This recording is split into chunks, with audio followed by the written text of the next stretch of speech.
Welcome to Lost Relation Chronicles. I think I completely caught her off guard.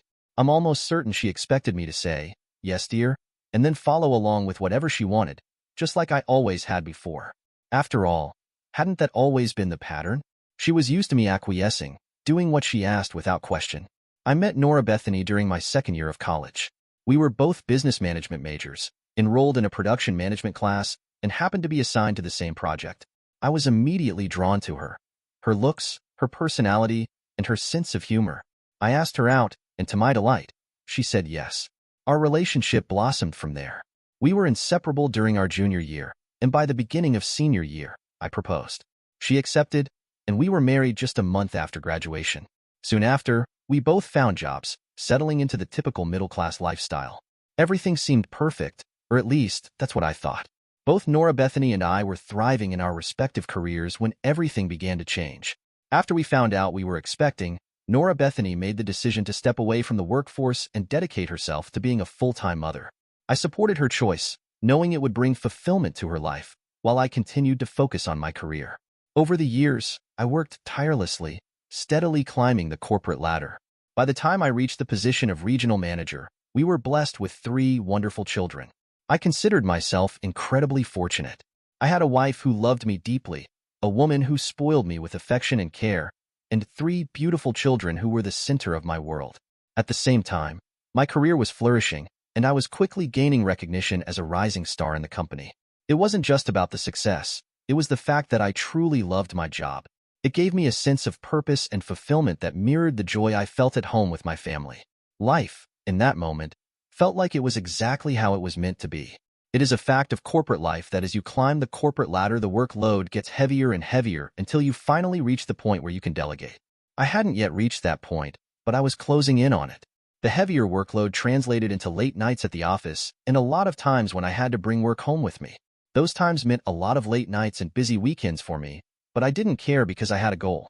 The vice president of sales and marketing was retiring in a month, and I was one of 3 men who had a shot at getting the position. Once there, my workload would only be a third of what I was doing in trying to get there. More responsibility, a lot of high-level decision-making, but I would be able to delegate the nuts and bolts work to subordinates. But first I had to get there, and that meant hard work, and hard work meant a pissed-off Nora Bethany. Nora Bethany had been planning a weekend getaway for us for almost 2 months.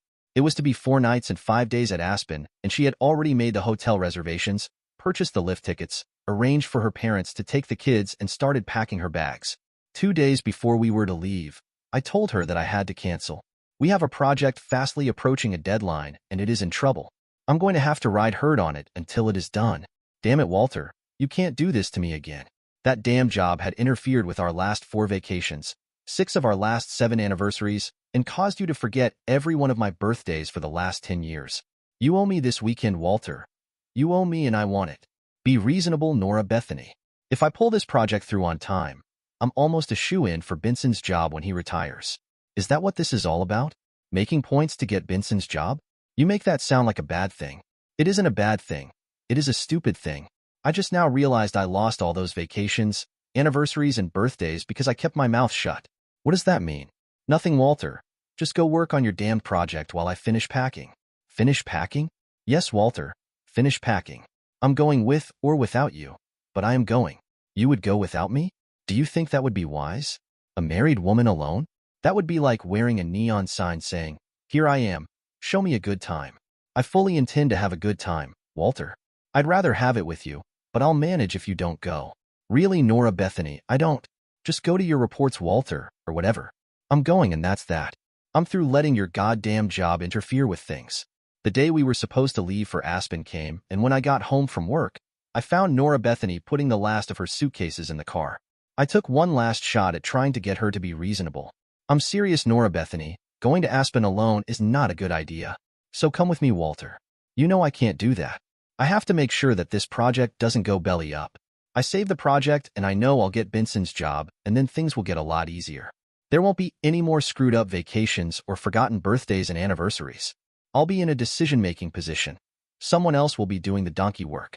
That's nice, Walter, but I've been looking forward to this weekend for 2 months now, and I'd rather you go with me, but I'm going. I still don't think it is a good idea for you to go alone. I won't be alone, Walter. What does that mean? I'll call you tonight, Walter, after I get checked in at the hotel. Nora, enjoy your project, Walter, and she got in the car and backed down the drive. I stood there watching her go and I wondered about her I won't be alone remark. As she turned the corner at the end of the block, I put it out of my mind and went into the house. I was reviewing some specifications when the phone rang. It was Nora Bethany, and she gave me her room number and the phone number of the hotel. She sounded out of breath, and I asked her why. I just did 25 laps in the indoor pool. I'm curious, Nora Bethany. What did you mean when you said you wouldn't be alone? Did I say that? Yes, you did. I must have meant that I expect to get hit on a lot while I'm here. I'm not a bad-looking broad in case you have forgotten. I expect that I'll be kept on the dance floor all night. I probably won't even have to buy a drink after my first one. Well, I'm dripping wet and I need to get out of this bathing suit and take a shower. I love you, baby. See you in 5 days. And she hung up. Now, I've never had any reason to doubt Nora Bethany, but to be absolutely honest about it, it was mostly because I didn't pay all that much attention to what she did. Why should I? She kept the house spotless. She spoiled me rotten. She raised 3 great kids and I knew she loved me as much as I loved her. But 3 things just happened in the space of 6 hours that alone would have meant nothing. But taken together, they were screaming something at me. Just to satisfy myself, I called the number she gave me for the hotel, and when the desk clerk answered, I asked him what were the hours on the indoor pool, and I got the answer that I hoped I wouldn't. The last time I had been in that hotel 4 years previous, they didn't have an indoor pool. According to the desk clerk, they still didn't. Couple that with Nora Bethany's "I won't be alone" remark, and a red flag was being raised. The third thing, and the one I really didn't want to think about, was that I was almost positive that I heard someone else breathing heavily in the background while I was talking to her. All of a sudden, I wasn't as sure of my wife as I had always been. I made myself a drink, sat down on the couch and put my feet up on the hassock and tried to think of things that might have been an indication that my wife might have strayed on me. I did a lot of deep memory probing and found out that I really didn't know all that much about what went on around our house. I deferred everything to Nora Bethany. She wanted to paint the bathroom a creamy yellow. Yes, dear, whatever you want. Buy a leather sofa for the living room? Of course, dear, whatever you would like. She picked out my shirts, ties, and even my shoes, and I said yes, dear, and kept on doing whatever I was doing. She picked out the house we lived in. She picked our friends. She picked out the places where we went to eat, and she chose the films and TV shows we watched, and I just said yes, dear, and went along with it. Even this weekend that she had planned was all Nora Bethany. She picked the hotel. She decided where we were going to ski, and she even made a list of the runs we would take. She made dinner reservations for each one of the nights we were to stay there. She asked me if the arrangements were all right, and I said, yes, dear, just fine.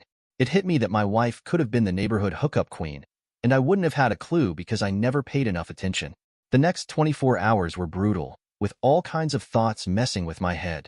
Then, at 10 on Friday night, Nora Bethany called and asked how I was doing. Sitting here having bad thoughts. My own fault, of course. If I was there, I wouldn't be here thinking the things I'm thinking, wondering about what I'm wondering about. And what would that be, babe? I wouldn't be sitting here wondering who it is that you were sleeping with while you were up there. There were several moments of silence from her end, and then she said, and just why would you think that? So, I told her about what I'd heard in the background when she called, and then about my call to the hotel. You lied about the pool, heavy breathing in the background, and the comment you let slip about not be alone. 2 and 2 have always equaled 4 to me, Nora Bethany. I can see we will need to have a talk when I get home. I don't see why. Your lack of outrage and lack of indignation over what I have just accused you of say all that needs to be said. Your "I won't be alone" comment before you even left tells me that you knew I probably wouldn't be going along, and you already had made other arrangements. To me, that means that this probably isn't the first time you have cheated on me, and it probably means that this weekend wasn't really meant for you and me anyway. You set up everything, even your lover. More silence from her end, and I said, your lack of response to that is just as telling. Good night. Nora Bethany, and I hung up on her. The phone rang again almost immediately, and it rang several times during the evening, but I ignored it. I was sitting at the kitchen table poring over the list of things I needed to do to keep the project on track when the phone rang. It was Nora Bethany. You hung up on me last night. Didn't have any more that needed to be said. Can't think of anything that needs to be said now, or that I need to listen to now.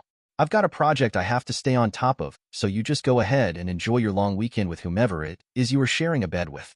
There was a loud sigh of exasperation, and then Nora Bethany said, Walter, you do know that I love you, right?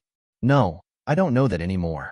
If you loved me, truly loved me, this weekend wouldn't have happened. Even then, knowing what I'm thinking, I noticed that you didn't get in your car and race home to try and save your marriage. You can doubt it if you want, but I do love you, Walter, more than you can possibly realize. So please understand that I'm not saying this to hurt you. You could not bother going to work for a month, and it wouldn't affect your job. You could walk into Jared's office and piss in the potted plant in the corner, and all Jared would do is smile at you. I don't understand, Nora Bethany. What are you saying? Walter, you are a regional manager, and you will be Benson's replacement because Jared and I have been having an affair for the last 6 years. Don't let the news upset you, Walter. I love you. I really do. I sat there, phone to my ear, but stunned into silence. 6 years? She had been screwing my boss for 6 years? She had been screwing that son of a bitch for 6 years? I was a regional manager because she was screwing Jared? I hadn't gotten the job because of my hard work? Walter? Walter, are you still there? Yes, dear. We will talk about this when I get home. Yes, dear, whatever you say. I hung up the phone and then I sat there and stared at the wall. I spent the rest of the day stumbling around in a fog. I'd busted my butt for years to climb the corporate ladder only to find out that I didn't have anything to do with my success. I find out that my wife is a cheating 304 and had been for at least the last 6 years. And with Jared, my wife, born and bred in the South, was having an affair with another man. Not just another man, but one who was old enough to be her father. I tried to imagine his big body on top of my small white wife, and the image made me sick to my stomach. All the times he had smiled at me and shaken my hand, he was thinking, I'm screwing your wife, stupid, and I smiled back at him and shook his hand. I wondered how it started, but then I realized that it didn't matter. The only thing that mattered now was that it did start. Then I thought, that's 6 years with Jared. How many and for how long before Jared? Hell, if she was doing it while we were married, she was probably doing it while we were going steady and while we were engaged. Then I had a really bad thought. Were my kids really my kids? Obviously, none of them were Jared's, but could one or more be someone else's? 7 that evening, Nora Bethany called again. Are you okay, Walter? Just peachy. Nora Bethany, just peachy. So, tell me, is he with you now like he was the first time you called me? No, Walter, and I'm sorry about that. It was inexcusable of me. He isn't here right now. The reason I called, baby, is to apologize for how I dropped this on you. I should have waited and explained it to you face to face. What's to explain? You pretty much said it all. You let me know that I'm not worth a shit at my job and that the only reason I have one is that you are screwing my boss. Which, by the way, tells me that as far as you are concerned, I'm not worth a shit in bed either. I'd say that pretty much covers it all. It isn't that way, baby. You earned all your promotions. I didn't buy them for you. I just meant to say that you didn't have to worry about your job. As far as your abilities in bed are concerned, I'm perfectly happy with you.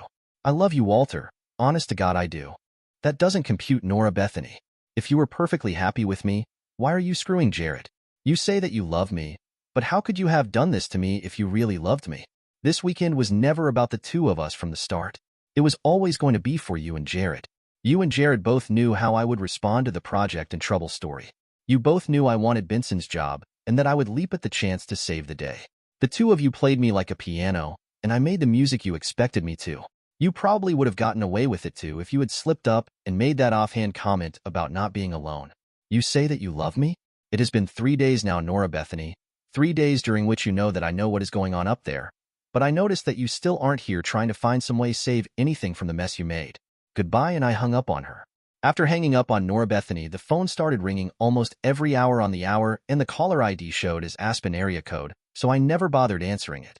I took the phone off the hook when I went to bed, and when I woke up in the morning, I put the handset back in the cradle, and it rang almost immediately. Caller ID said Aspen again, so I ignored it and went and took my shower. It was still ringing when I left the house for work. I stopped at Denny's for breakfast, and when I got to work, Stella, my secretary, greeted me with, "Your wife has been trying to reach you. She asked me to have you call her at this number as soon as you came in." I took the piece of paper she handed to me and watched her raise her eyebrows as I wadded it up and tossed it in the wastebasket without even looking at it. No calls from her, Stella. Just tell her I'm out of the office. I'm sorry, Mr. Hamilton, but I won't lie. I'll take messages, or I'll tell her you told me not to put her calls through. But if you are here, I won't tell her that you aren't. Thank you, Stella. I needed that. Needed what, Mr. Hamilton? After the weekend I've just had, it is nice to know that there are still honest women around. I took the paperwork on the troubled project and ripped it to shreds and dropped it on Jared's desk, and then I went into my office and busied myself with making phone calls. I took everything in me in basket and dumped it into the wastebasket and started cleaning out my desk. At 10, Stella came in.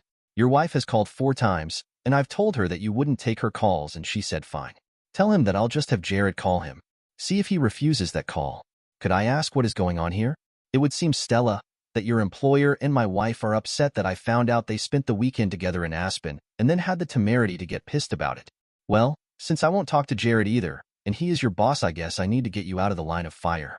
You can honestly say that I am out of the office if either of them calls again, and I got up and left. I went home and took the phone off the hook and got busy doing what needed to be done. I didn't go into work at all on Tuesday.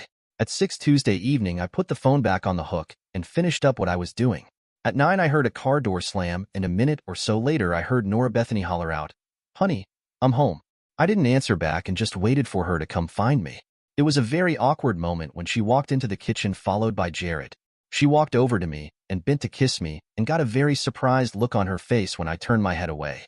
The surprised look turned into a hurt look, and then she said, "Why haven't you been answering the phone, and why wouldn't you take my calls at work?" "Because we don't have anything to say to each other anymore." Obviously, I didn't do a very good job of explaining things. I thought that might be it, so I persuaded Jared to come home with me so we could sit down and talk about this like adults. I almost smiled at that. "Well, yes, I guess that would be good. Being like adults, I mean. Why don't you open a bottle of wine and pour us all a glass so we can relax?" "Yes, dear. What would you like?" "I think we still have a couple of bottles of the Jacob's Creek Merlot left." "Coming right up," I said as I got up and went down to the basement where we kept the wine rack. I took a bottle of the Merlot back to the kitchen, and as I poured the 3 glasses, I was wondering why I hadn't just gotten up, stomped the shit out of Jared, and then tossed the 2 of them out of the house. I think it was because of the everything is fine attitude that Nora Bethany was exhibiting, and I just wanted to see how stupid she thought I really was. I took the wine over to the table and then sat down to see what was going to happen next. Nora Bethany took a sip of her wine, and then she started talking. "First, Walter, you have to understand that my love for you is deep and unconditional. You are my life, and you must believe that. I love you and only you, and I don't want to spend my life with anyone else. That said, I've become attached to Jared in a way that I can't fully explain. I don't love him. I never have, but there's something about him that keeps drawing me back. It's not about emotion. It's purely a physical thing. He means nothing to me otherwise." Then Jared spoke up. "It's true, Walter. I'm in love with Nora Bethany and have been for years. I've begged her to leave you and be with me, but she refuses. She loves you and won't leave. So I take what I can get and try to be happy with that. So, you see, Walter, you have nothing to worry about. I love you and only you."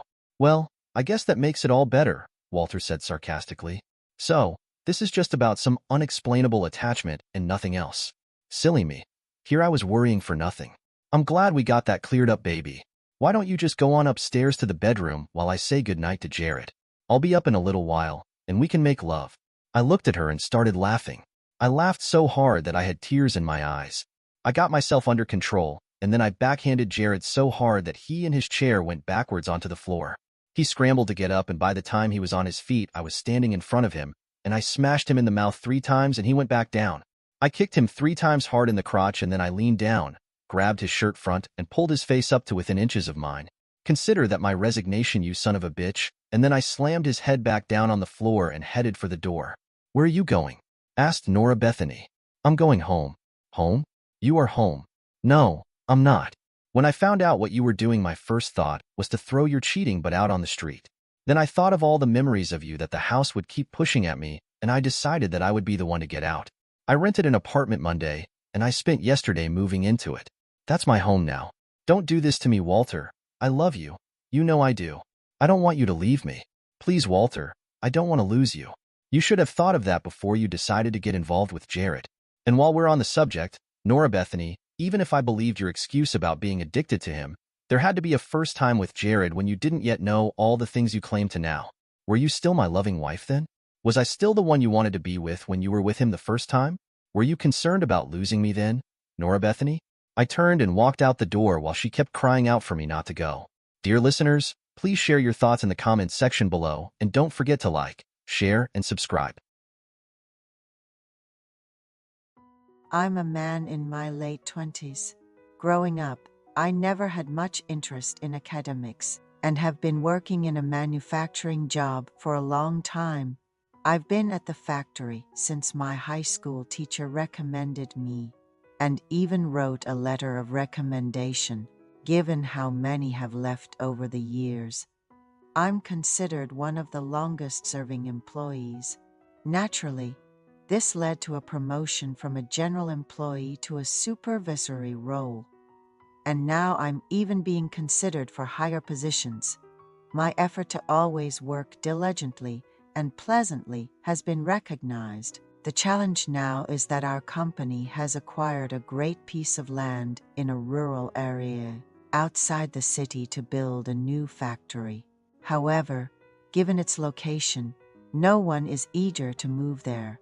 This is especially true for those with families, considering schools for their children and employment for their spouses. One day, the boss called me in and said, "Ethan, think of it as a chance to save a substantial amount of money and go there for just 3 years. We'll take good care of your vacations and leave days. We're really short on people for management positions."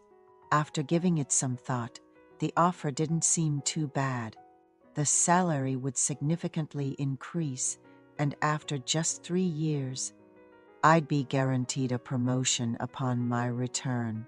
Although it's a rural area, there are quite a few houses available for rent, and the company offered to cover my housing costs.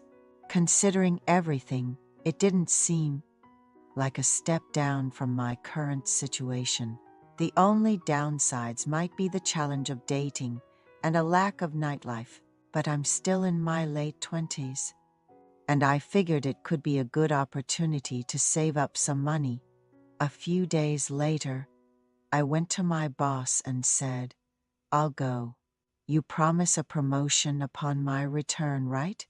We had this conversation, and then I found out I had to move much sooner than expected.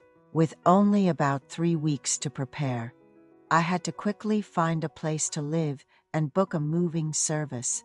Since I couldn't visit the place myself, I relied on recommendations from coworkers who were also moving to find a place in a similar neighborhood. I ended up in an old row house, which was quite spacious at around 70 square meters and had recently been renovated, so the condition wasn't bad.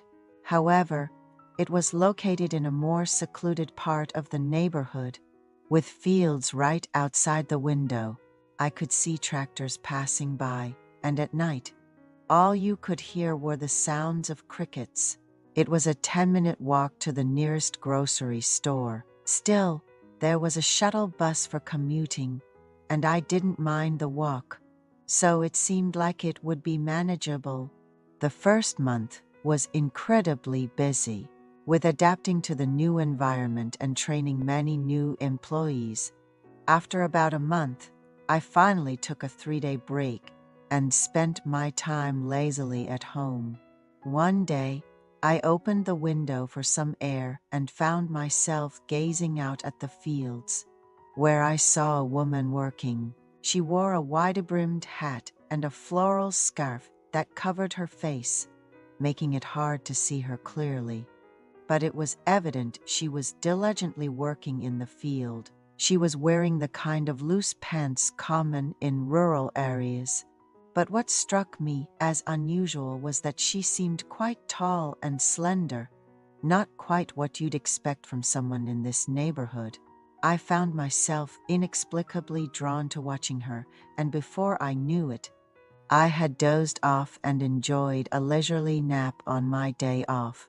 Then, one day on my way home from work, I encountered the woman I had seen from my window. I was walking home from the company shuttle bus stop and saw her working in a field close to the road, driven by curiosity and a desire to know more about her.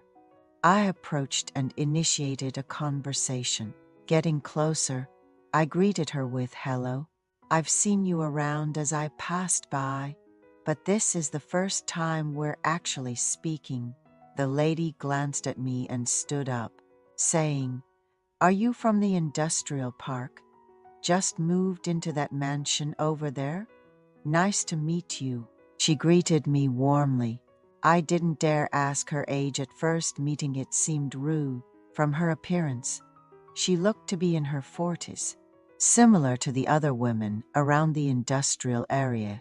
A few days later, as I was returning home from work and decided to pick up some beer to kill time, she recognized me working in her garden and initiated a conversation. "Looks like you're just getting back." I was grateful. She spoke first and cheerfully responded, "Yes, it's been dark for a while, but you're still working hard." She then mentioned, "Just telling myself a little more, and now it's this late. Is that beer? I'm so thirsty, suddenly craving a beer." Seeing a good opportunity, I cautiously asked, "If you're not too busy, would you like to join me for a drink? I don't really know anyone around here, so it's a bit lonely." To my surprise, she happily agreed, dusted off her clothes, and followed me home. Upon arriving, she asked, "I'm a bit sweaty. Could I borrow a shirt? I'll just rinse off quickly." I was momentarily taken aback, but lent her a casual shirt and shorts. She then offered to cook with whatever was available at my place. In no time, she whipped up a delicious homemade meal that we enjoyed with the beer. As the alcohol set in and we chatted, she revealed she was in her 60s. I was honestly shocked. I would have guessed late 40s at most. She shared that her husband had passed away before their children were born, and since then, she has been living alone. As we got to know each other over drinks, we found ourselves lying on the floor, deep in conversation until our eyes met. I'm not sure what came over me, but I moved closer, and when she didn't pull away, our lips met. We naturally spent a pleasant time together until the early morning. Dew began to fall. Feeling it was only right, I composed myself and walked her home in the fresh night air. Turns out, she didn't live far. Despite the awkwardness, I was somewhat exhilarated as I returned home and eventually fell into an exhausted sleep. Heading to work the next day, I started to second-guess what had happened. In such a small rural community, rumors of our unusual relationship could spread, and I began to worry. Returning home after work with mixed feelings, I found her, dressed casually this time, waiting at my doorstep. She said, "I noticed you didn't have much for sides, so I made some. Please, take care." She was about to leave right after dropping them off. I couldn't just let her go, so I awkwardly invited her. "Since you've made the effort to bring the sides, why not stay for dinner?" During dinner, I learned she was the same age as my grandmother.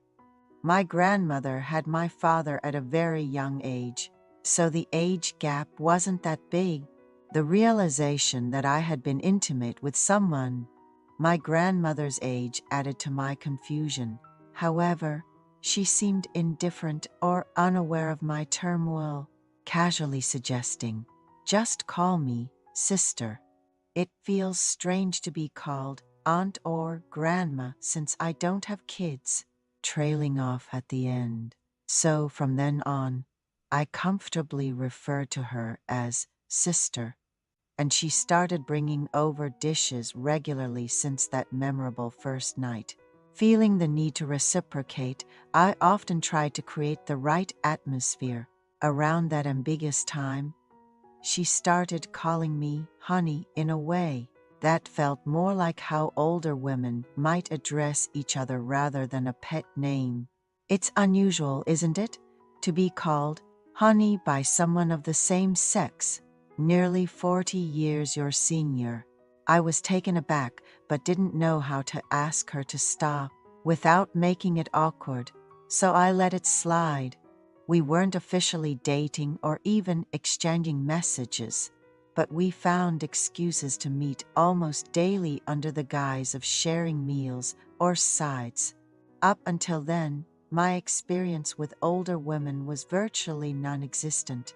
My social circle was mainly mid-20s, Women I met through work or younger friends introduced by pals. But now, our secret rendezvous weren't just confined to my place or hers. We even met in secret in the fields. Initially, I was terrified of getting caught by the neighbors, but with each daring encounter, we grew bolder. In areas without proper street lighting, unless someone was intentionally shining a flashlight, we were practically invisible.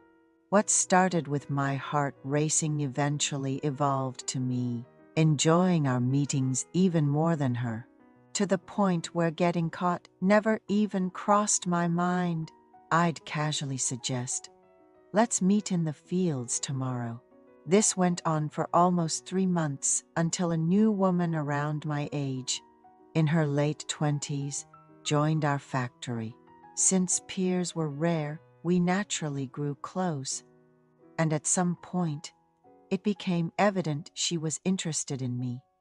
The factory folks even nudged me, saying, "It looks like Ethan is into you. You should give it a shot." But for some reason, I couldn't find myself interested in her, despite her attractiveness and figure. To be precise, my attention just doesn't gravitate towards women my age anymore. I've developed more interest in the older women I've been seeing these past months. When I take a moment to reflect, I find myself fantasizing about being close not just with the woman from the factory, but also with her in more specific scenarios at work, in the fields, even at my own home. The folks at the factory seemed to want to push us together, so I made an excuse, saying, "I'll be here for over 2 years, and if we break up, it'll just be awkward." I really don't like that kind of discomfort. They didn't press further, but I could tell they were disappointed. And that woman, even though she treats me like a friend and doesn't contact me outside of work, her eyes say something else entirely. But what can I do? I no longer find women my age appealing, even while enjoying my time with this older woman. Thoughts like, "This really isn't right," keep creeping up on me. Yet, I rationalize that it's not so bad for the time being, as long as I'm living here. I've leaned towards just enjoying the situation I'm in, but then I worry about the future. What if, when I return to my hometown, I still don't find women my age attractive? Honestly, with over 2 years left here, I sometimes get frustrated wondering why I'm even thinking about this now. Can I just ignore it and enjoy the present? I hope I won't end up only being interested in women who are as old as my mom or grandmother when I go back. Hello and welcome to Cheating Tales Lab. We're thrilled you could join us. We've got an exciting story to tell, and we hope it brings all the drama you're here for. Let's jump into it. Patrick Elliott sneezed as he shifted another box in his late father's storage unit. Dust billowed, catching the weak light filtering through the windows. He paused, wiping his brow with a handkerchief. His eyes fell on an ornate wooden box tucked away in a shadowy corner. "What's this?" he muttered, reaching for it. His fingers traced the intricate carvings, feeling the weight of history in his hands. The latch clicked open with surprising ease.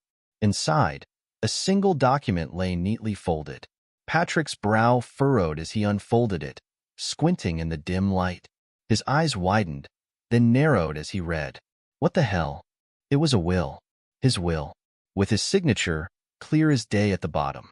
The document declared he'd been dead for 3 months, leaving everything to his wife Christine and a man named Lorenzo McCullough. Patrick's mind raced. How did his signature get there? Who was Lorenzo McCullough? And Christine? His stomach churned at the implications. With shaking hands, he pulled out his phone and carefully photographed the forged will. He replaced it in the box, positioning it exactly as he'd found it. As he locked up the storage unit, his heart pounded so loudly he was sure anyone passing by would hear it. The drive home was a blur. Patrick's knuckles were white on the steering wheel, his thoughts a chaotic whirlwind. He pulled into the driveway of their suburban home, its perfectly manicured lawn and cheerful flower beds now seeming like a mockery. He found Christine in the kitchen, chopping vegetables for dinner. The harsh fluorescent lights glinted off the knife in her hand. She looked up, a smile on her face that didn't quite reach her eyes. "You're home early," she said, her voice light and casual. Patrick's jaw clenched. He pulled out his phone, sliding it across the counter with the photo of the forged will displayed. "Care to explain this, Christine?" Her eyes widened for a moment before narrowing. She set down the knife, a smirk playing at the corners of her mouth. "It's easier if you don't fight, Patrick. You'll regret everything if you do." "Who's Lorenzo McCullough?" Patrick demanded, his voice low and controlled despite the rage building inside him. Christine's smirk grew. "That's none of your concern." "None of my concern?" Patrick's voice rose. "My name is on a forged will leaving everything I own to you and this man I've never heard of. How is that not my concern?" Christine's demeanor shifted, her hostility becoming more apparent. "Drop it, Patrick. You have no idea what you're getting into." "No, I don't," Patrick agreed, his tone icy. "So why don't you enlighten me?" Christine's eyes flashed dangerously. "You want to play this game? Fine. How about I enlighten your department head about your affair with that graduate student last year?" Patrick's blood ran cold. "What are you talking about?" "Oh, don't play dumb," Christine sneered. "I have emails, hotel receipts. It would be such a shame if your perfect reputation was tarnished. I wonder how quickly they'd fire you." Patrick's mind raced.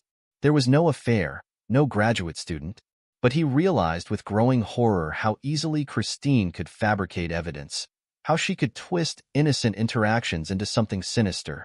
"You're bluffing," he said, but uncertainty crept into his voice. Christine's smile was predatory.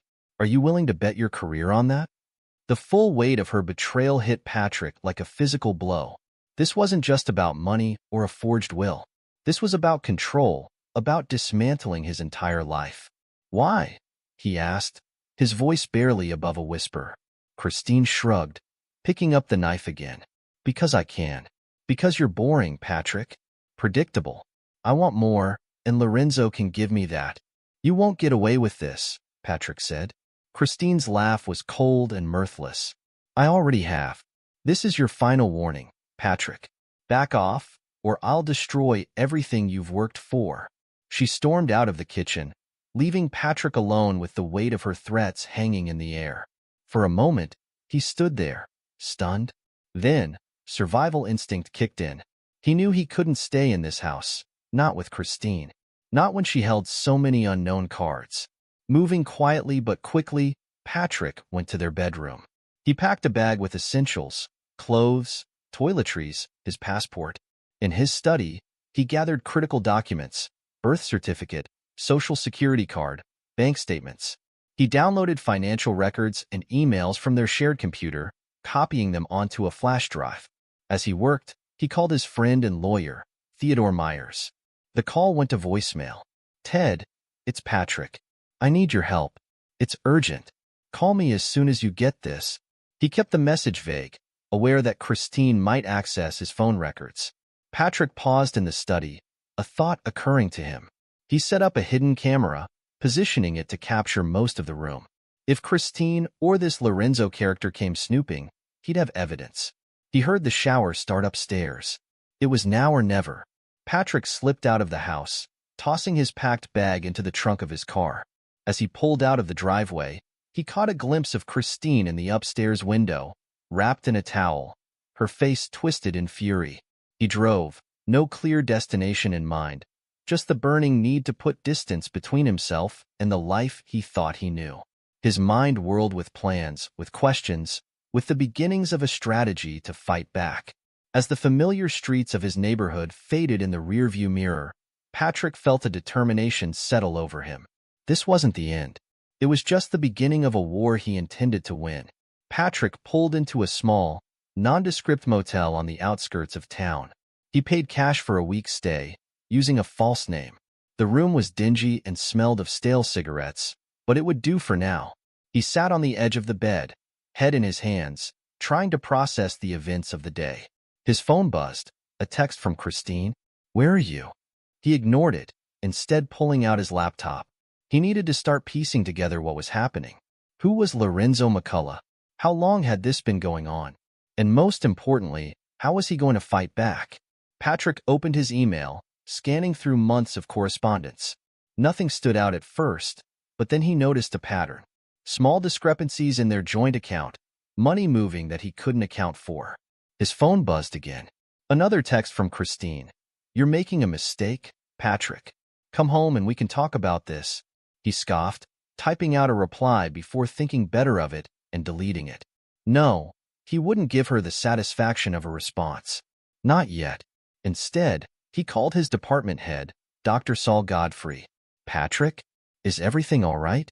"It's rather late," Saul answered, his voice groggy. "I'm sorry to disturb you, Saul," Patrick said, trying to keep his voice steady. "I need to take a leave of absence. Family emergency." There was a pause on the other end of the line. "Of course, Patrick. Take all the time you need. Is there anything I can do?" Patrick hesitated. Should he tell Saul about Christine's threats? No, not yet. He needed more information first. "No, thank you. I'll keep you updated." After hanging up, Patrick turned back to his laptop. He started a new document, typing out everything he knew so far. It wasn't much, but it was a start. As the first rays of dawn crept through the motel windows, Patrick finally allowed himself to close his eyes. But sleep didn't come easily. His dreams were filled with shadowy figures and betrayal, Christine's laughter echoing in the background. He woke with a start, momentarily disoriented by the unfamiliar surroundings. Then the events of the previous day came rushing back, and with them, a renewed determination. Patrick showered and changed, then headed out. He needed coffee and a plan. As he sat in a small diner, nursing a cup of bitter coffee, he made a list of his next steps. 1. Find out who Lorenzo McCullough is. 2. Gather evidence of the financial discrepancies. 3. Consult with Ted about legal options. 4. Secure his position at the university. His phone buzzed again. This time, it was Ted returning his call. "Patrick? What's going on?" "Your message sounded urgent." Patrick took a deep breath. "Ted, I need your help. It's Christine. She's trying to steal everything from me. There's a forged will, threats to my career. I don't know what to do." There was a long pause on the other end of the line. "Christ, Patrick. Okay, where are you? We need to talk face to face." Patrick hesitated. Could he trust Ted? He'd known him for years, but then again, he'd thought he knew Christine too. "I'd rather not say right now. Can we meet somewhere neutral? The coffee shop on 5th and Main?" "Sure, Patrick. I'll be there in an hour." As Patrick waited for Ted, he couldn't shake the feeling that he was being watched. Every time the bell above the door jingled, he tensed, half expecting to see Christine or the mysterious Lorenzo walk in. Finally, Ted arrived, looking worried. "Patrick, what the hell is going on?"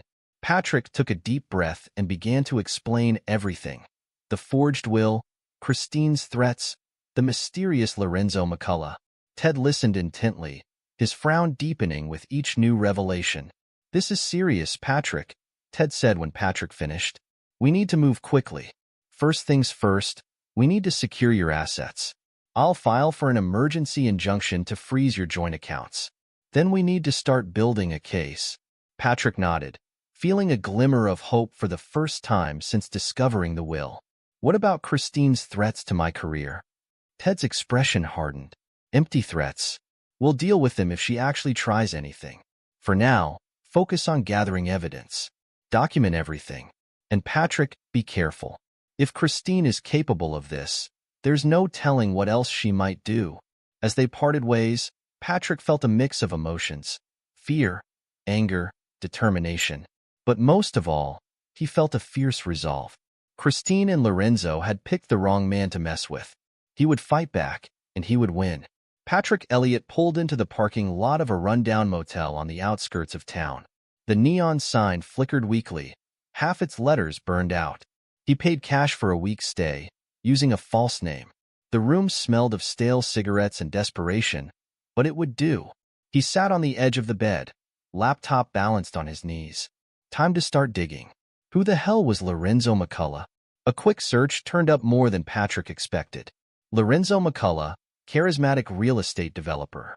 Handsome bastard, too, with a smile that probably made middle-aged housewives swoon. Patrick's jaw clenched as he scrolled through articles and press releases. But there was something off about McCullough's success. Properties that seemed to materialize out of thin air. Deals that closed suspiciously fast. Patrick dug deeper, his archaeologist's instinct for uncovering buried secrets kicking in. It took hours of sifting through public records and newspaper archives, but a pattern emerged. Lorenzo had a type: wealthy women, usually married. He'd sweep in, charm them, and somehow end up with their money. The women were left broke and humiliated. Son of a bitch, Patrick muttered. He pulled up his own bank records next. There it was, a series of large transfers from their joint account to a company he didn't recognize. A quick search confirmed his suspicion. It was one of Lorenzo's shell companies. Patrick's hands shook with rage as he opened his email. He had to know how deep this went. How long had Christine been betraying him? The answer made him sick. Months of correspondence between Christine and Lorenzo, hidden in a secret folder. They discussed their plan in nauseating detail: how to manipulate Patrick, how to siphon off his money, how to leave him with nothing. Patrick slammed the laptop shut, while rising in his throat. He'd been a fool, blind to what was happening right under his nose. But no more. He was going to fight back, and he was going to win. He reached for his phone, dialing Theodore Myers. Ted? It's Patrick. We need to talk. I've found something. Across town, Christine paced in Lorenzo's sleek downtown apartment. He's gone. Packed a bag and disappeared. Lorenzo lounged on the leather sofa, looking unconcerned. Relax, darling. Where's he going to go? Christine glared at him. You don't know Patrick. He's not as stupid as you think. Lorenzo's eyes narrowed. Watch your tone. Remember who got you out of that boring life? Christine bit back a retort. She'd made her choice, for better or worse. We need to move faster. Before he figures out what's really going on. Lorenzo stood, pulling her close. Don't worry your pretty little head. I've dealt with his type before. By the time he realizes what's happening, it'll be too late. Patrick met Ted at a quiet coffee shop the next morning. The lawyer listened in growing disbelief as Patrick laid out what he discovered. Jesus, Patrick, this is bigger than I thought. We need to build an airtight case. Patrick nodded. I'm not stopping until I take them both down. What's our next move? Ted leaned in. We need more allies. People who can vouch for your character, protect your interests. Who can we trust? Patrick thought for a moment. Dr. Saul Godfrey, my department head. He's always had my back. And there's a former student of mine, Trevor Joseph. He's a private investigator now. Ted nodded approvingly. Good. I'll start building the legal case. You reach out to them. And Patrick, be careful. These people are dangerous. Patrick's next stop was the university. He found Dr. Godfrey in his office, surrounded by stacks of papers and ancient artifacts. Patrick, come in, come in. How's that family emergency? Patrick closed the door behind him. Saul, I need your help. It's worse than I thought. He laid out the situation. The forged will, Christine's betrayal, Lorenzo's scheme. Saul listened in stunned silence. My God, Patrick, what can I do? I need you to protect my position here. Christine's threatened to ruin my career with false accusations. I can't lose everything I've worked for. Saul's face hardened. Not on my watch. You're one of our best, Patrick. I'll make sure the board knows it. Take whatever time you need to sort this out. Relief washed over Patrick. Thank you, Saul. I won't forget this. His next call was to Trevor Joseph. The young man answered on the second ring. Professor Elliott? This is unexpected. Trevor, I have a job for you. It's complicated, and it's personal. Are you interested? There was a pause on the other end of the line. For you, Professor? Absolutely. What do you need? Patrick explained the situation. Trevor let out a low whistle. That's one hell of a mess, Professor. But don't worry. I'm on it. I'll start digging into Lorenzo's background, see what skeletons I can find. With his team assembled, Patrick felt a surge of hope. He wasn't alone in this fight. His final call was to his sister, Charlotte. She answered with her usual cheerful tone, but it quickly turned to concern as Patrick spoke. "Oh, Pat, I'm so sorry. Of course you can stay with me. As long as you need." Patrick's voice caught. "Thanks, Char. I don't know what I'd do without you." That evening, they gathered at Charlotte's house: Patrick, Ted, Saul, Trevor, and Charlotte. The dining room table was covered in papers, laptops open to various documents. Ted took charge. "All right, let's build this case. Trevor, what have you found on Lorenzo?" Trevor grinned. "Oh, you're going to love this. Our boy Lorenzo has quite the history. I've uncovered at least 3 other cases of him seducing wealthy women and swindling them. He's good at covering his tracks, but not good enough." Patrick leaned forward. "Can we use this in court?" Ted nodded. "Absolutely. It establishes a pattern of behavior." "What else?" Saul spoke up. "I've secured Patrick's position at the university. Any attempts to discredit him will be met with fierce resistance." Charlotte squeezed Patrick's hand. "And you've got a safe place to stay as long as you need it." Patrick looked around at his allies, feeling a surge of gratitude. "Thank you, all of you. I couldn't do this alone." Ted cleared his throat. "Now, we need to be smart about this. Patrick, you need to lay low. Let us do the legwork.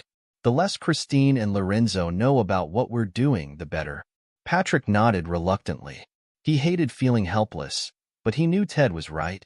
As the meeting broke up, Patrick pulled Trevor aside. "There's one more thing. I need you to keep an eye on Lorenzo's office. If you can plant a listening device, even better." Trevor raised an eyebrow. "That's walking a fine legal line, Professor." Patrick's face hardened. "I don't care. I need to know what they're planning." Trevor studied him for a moment, then nodded. "All right, I'll see what I can do." Days passed. Patrick threw himself into the investigation, poring over financial records and emails. He barely slept, fueled by a burning need for justice. It was nearly midnight when Trevor called. "Professor, I'm outside Lorenzo's office. The cleaning crew just left. If I'm going to plant that bug, now's the time." Patrick's heart raced. "Do it, but be careful." He paced Charlotte's guest room, waiting for Trevor to call back. An hour passed, then 2. Just as he was about to call Trevor, his phone buzzed. "Trevor? What happened?" "Professor, you're not going to believe this. I almost got caught. Lorenzo and Christine showed up just as I was finishing." Patrick's blood ran cold. "Are you all right? Did they see you?" "No, I hid in a supply closet." "But Professor, I overheard them talking. They're planning to have you committed. They're going to claim you're having a mental breakdown." Patrick's mind raced. This was worse than he'd imagined. "Did you get the bug planted?" "Yeah, it's in place. But Professor, there's something else. In my haste to get out, I think I left something behind. A pin. It has the university logo on it." Patrick cursed under his breath. "All right, get out of there. We'll deal with this in the morning." He hung up, his mind whirling. They were trying to have him committed. It was a clever move. If they succeeded, everything he said would be dismissed as the ravings of a madman. He had to move fast. But as he reached for his laptop, a wave of exhaustion hit him. When was the last time he'd slept?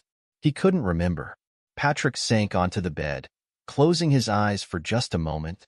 He'd rest for a few minutes, then get back to work. He woke with a start, sunlight streaming through the windows. His phone was buzzing insistently. "Hello," he answered groggily. "Patrick, it's Ted. We've got a problem. Christine's lawyers have filed a petition for emergency guardianship. They're claiming you're mentally incompetent." Patrick sat up, fully awake now. "On what grounds?" "They're saying you've been exhibiting erratic behavior, making wild accusations. They've got statements from your neighbors about you leaving suddenly in the middle of the night." Patrick's mind raced. "That's when I left after confronting Christine." "Damn it." Ted's voice was grim. "This is serious, Patrick. If they succeed, you'll lose control of everything. Your assets, your decision-making power, everything. What do? We fight back. Hard. I'm filing counter motions now. We need to show you're of sound mind. That means you need to be visible, Patrick. Go to work. Act normal. Don't give them any ammunition. Patrick nodded, even though Ted couldn't see him. Understood. Thanks, Ted. He hung up. Christine and Lorenzo had underestimated him. They thought he'd run, hide, act irrationally. Instead, he'd face this head-on. As he dressed for work, Patrick caught sight of himself in the mirror. He looked tired, drawn, but his eyes burned with determination. He wasn't going to let them win. Not now, not ever. Patrick Elliott sat in Dr. Saul Godfrey's office, his fingers drumming an impatient rhythm on the armrest. The plan was in motion, but everything hinged on Lorenzo taking the bait. Are you sure this will work? Saul asked, worry lines creasing his forehead. Patrick's jaw clenched. It has to. We're out of options. The phone on Saul's desk rang, making them both jump. Saul answered, his eyes widening as he listened. It's for you, he said, handing the phone to Patrick. It's Lorenzo McCullough. Patrick took a deep breath, steeling himself. Mr. McCullough, what a pleasant surprise. Lorenzo's voice oozed charm. Dr. Elliott, I hope I'm not interrupting. I've got a business proposition I think you'll find very interesting. Patrick's free hand clenched into a fist, but his voice remained steady. I'm all ears. I understand you've made quite the archaeological discovery. I'd love to discuss some development opportunities. Perhaps over dinner? Patrick forced a laugh. Why wait? I'm free now if you are. The faculty lounge is private, and I'm sure you'd appreciate the discretion. There was a pause on the other end of the line. Certainly. I'll be there in 20 minutes. Patrick hung up, meeting Saul's concerned gaze. It's on. You know what to do. Saul nodded, reaching for his phone to set the rest of the plan in motion. 20 minutes later, Patrick sat in the faculty lounge, a hidden microphone taped to his chest. The door opened, and Lorenzo McCullough strode in, all gleaming teeth and expensive suit. Dr. Elliott, a pleasure to finally meet you. Lorenzo's handshake was firm, his smile not quite reaching his eyes. Patrick gestured to a chair. Please, sit. I'm curious to hear about these development opportunities. Lorenzo leaned forward, his voice low and conspiratorial. Let's cut to the chase, shall we? I know about the Etruscan artifacts you've uncovered. Priceless, I'm sure. But think of the potential if that land were repurposed. Patrick raised an eyebrow. Repurposed? A luxury resort. Condos. Golf course. The possibilities are endless. Lorenzo's eyes gleamed with greed. Of course, such a project would require creative solutions to certain regulations. Creative solutions? Patrick prompted, his hand casually adjusting his tie, ensuring the microphone picked up every word. Lorenzo chuckled. Come now, Dr. Elliott. We're both men of the world. For the right price, any obstacle can be overcome. Permits expedited, inspections passed, artifacts relocated. Patrick leaned back, his face carefully neutral. And what would my role be in this venture?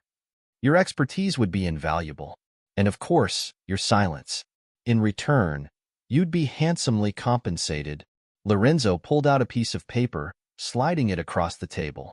I've taken the liberty of drafting some preliminary figures. Patrick glanced at the paper, his eyebrows rising at the number of zeros. This is substantial. Lorenzo's smile widened. Consider it a down payment. There's much more where that came from. Patrick stood, pacing the room. It's certainly an intriguing offer. But I have to ask, Mr. McCullough, how can I trust you? After all, I've heard some unsavory rumors about your business practices.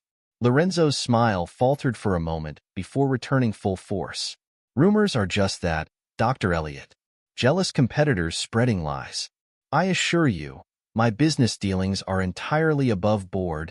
Patrick turned, facing Lorenzo. Really? So if I were to look into your past projects, I wouldn't find any irregularities? No swindled investors?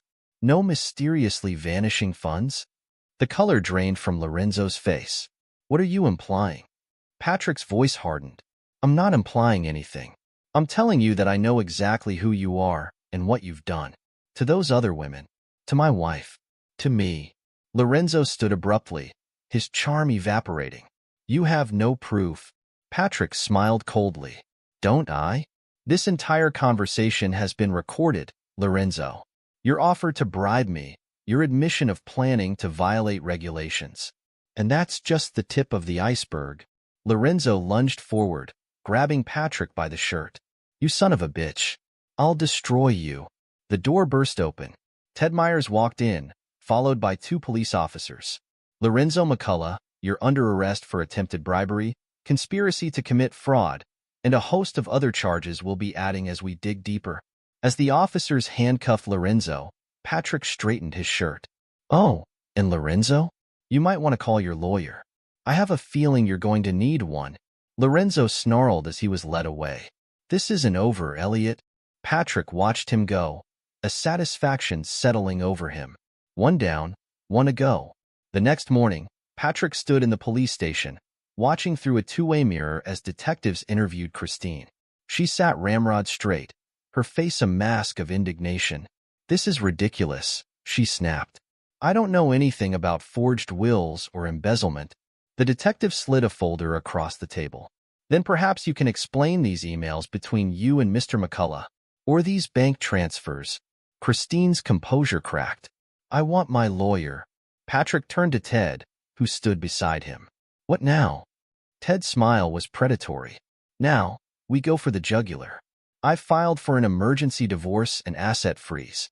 Dr. Godfrey is prepared to make a statement to the board, backing you completely. And Trevor's evidence on Lorenzo's past crimes is damning. Patrick nodded, a weight lifting from his shoulders. Let's finish this. The next few days were a whirlwind. Patrick presented the forged will and financial records to the police, watching as the case against Christine and Lorenzo grew stronger by the hour.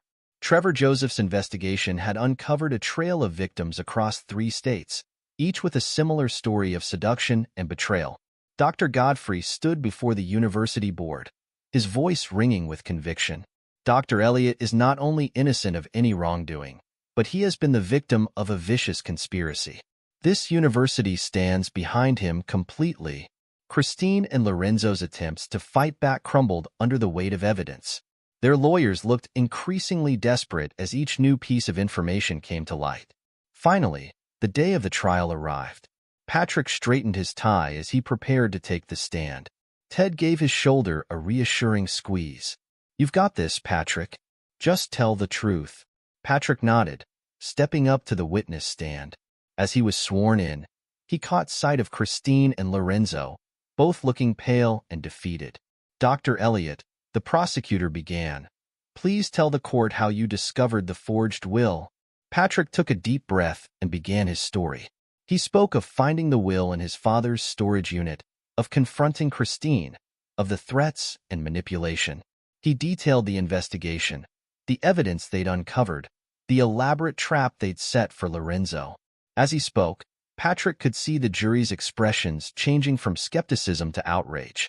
Christine's lawyer attempted to paint Patrick as unstable, but his calm, measured responses undermined their efforts.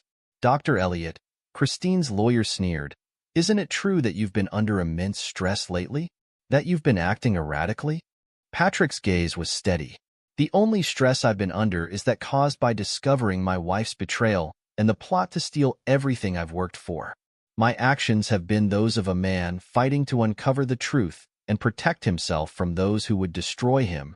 The lawyer faltered, unable to shake Patrick's composure. As the trial progressed, the prosecution's case seemed insurmountable. Bank records, emails, recorded conversations, the evidence piled up, painting a damning picture of Christine and Lorenzo's scheme. Then came the moment that sealed their fate. Lorenzo, seeing the writing on the wall, turned on Christine. It was all her idea, he shouted, pointing at Christine. She came to me, said she was tired of her boring husband, wanted more excitement, more money. She's the one who forged the will. Christine's face contorted with rage. You lying bastard. You're the one who seduced me, who came up with this whole plan. The courtroom erupted into chaos as Christine and Lorenzo hurled accusations at each other. The judge's gavel banged repeatedly, calling for order. In the end, the jury's deliberation was brief. The verdict was unanimous, guilty on all counts. The judge's voice was stern as he delivered the sentence. Christine Elliott and Lorenzo McCullough, your actions show a callous disregard for the law and for basic human decency. You preyed on trust and manipulated emotions for your own gain. I hereby sentence you both to 15 years in prison, with no possibility of parole for 10 years. Patrick watched as Christine and Lorenzo were led away in handcuffs, their faces masks of shock and anger. He felt no satisfaction, no joy, only a profound relief that it was finally over. Outside the courthouse, reporters clamored for a statement. Patrick stepped up to the microphones, Ted and Dr. Godfrey flanking him. Justice has been served today, Patrick said, his voice steady. But this isn't a victory to celebrate. It's a tragedy, a reminder that trust can be betrayed, that people aren't always what they seem. My hope is that others can learn from this, can be more vigilant, more aware. He paused, looking directly into the cameras.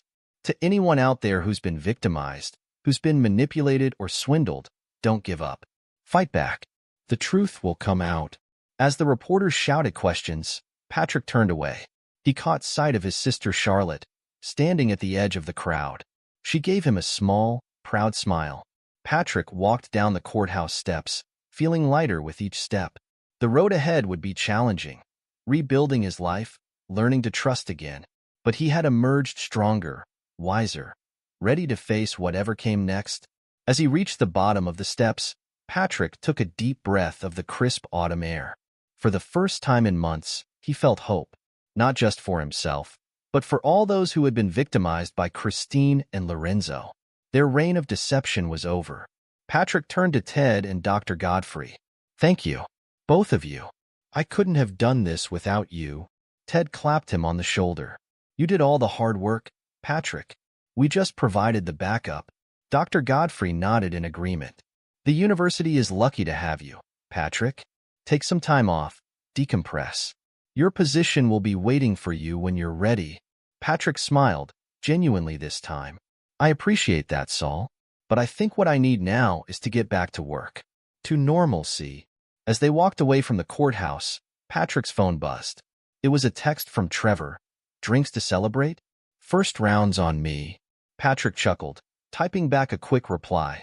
Sounds perfect. Meet you in an hour. He pocketed his phone, looking up at the sky. The sun was breaking through the clouds, casting a warm glow over the city. It felt like a sign, a promise of brighter days ahead. Patrick Elliott had faced betrayal, fought back against seemingly insurmountable odds, and emerged victorious.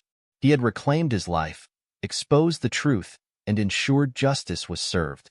The road ahead would be challenging, but Patrick knew he was ready. He had emerged from this ordeal stronger, wiser, and more determined than ever. As he walked toward his car, Patrick allowed himself a small smile. The future was uncertain, but for the first time in months, he was looking forward to it. This is where our story comes to an end. Share your thoughts in the comment section. Thanks for your time. If you enjoy the story, please subscribe to this channel. Click on the video you see on the screen, and I will see you there.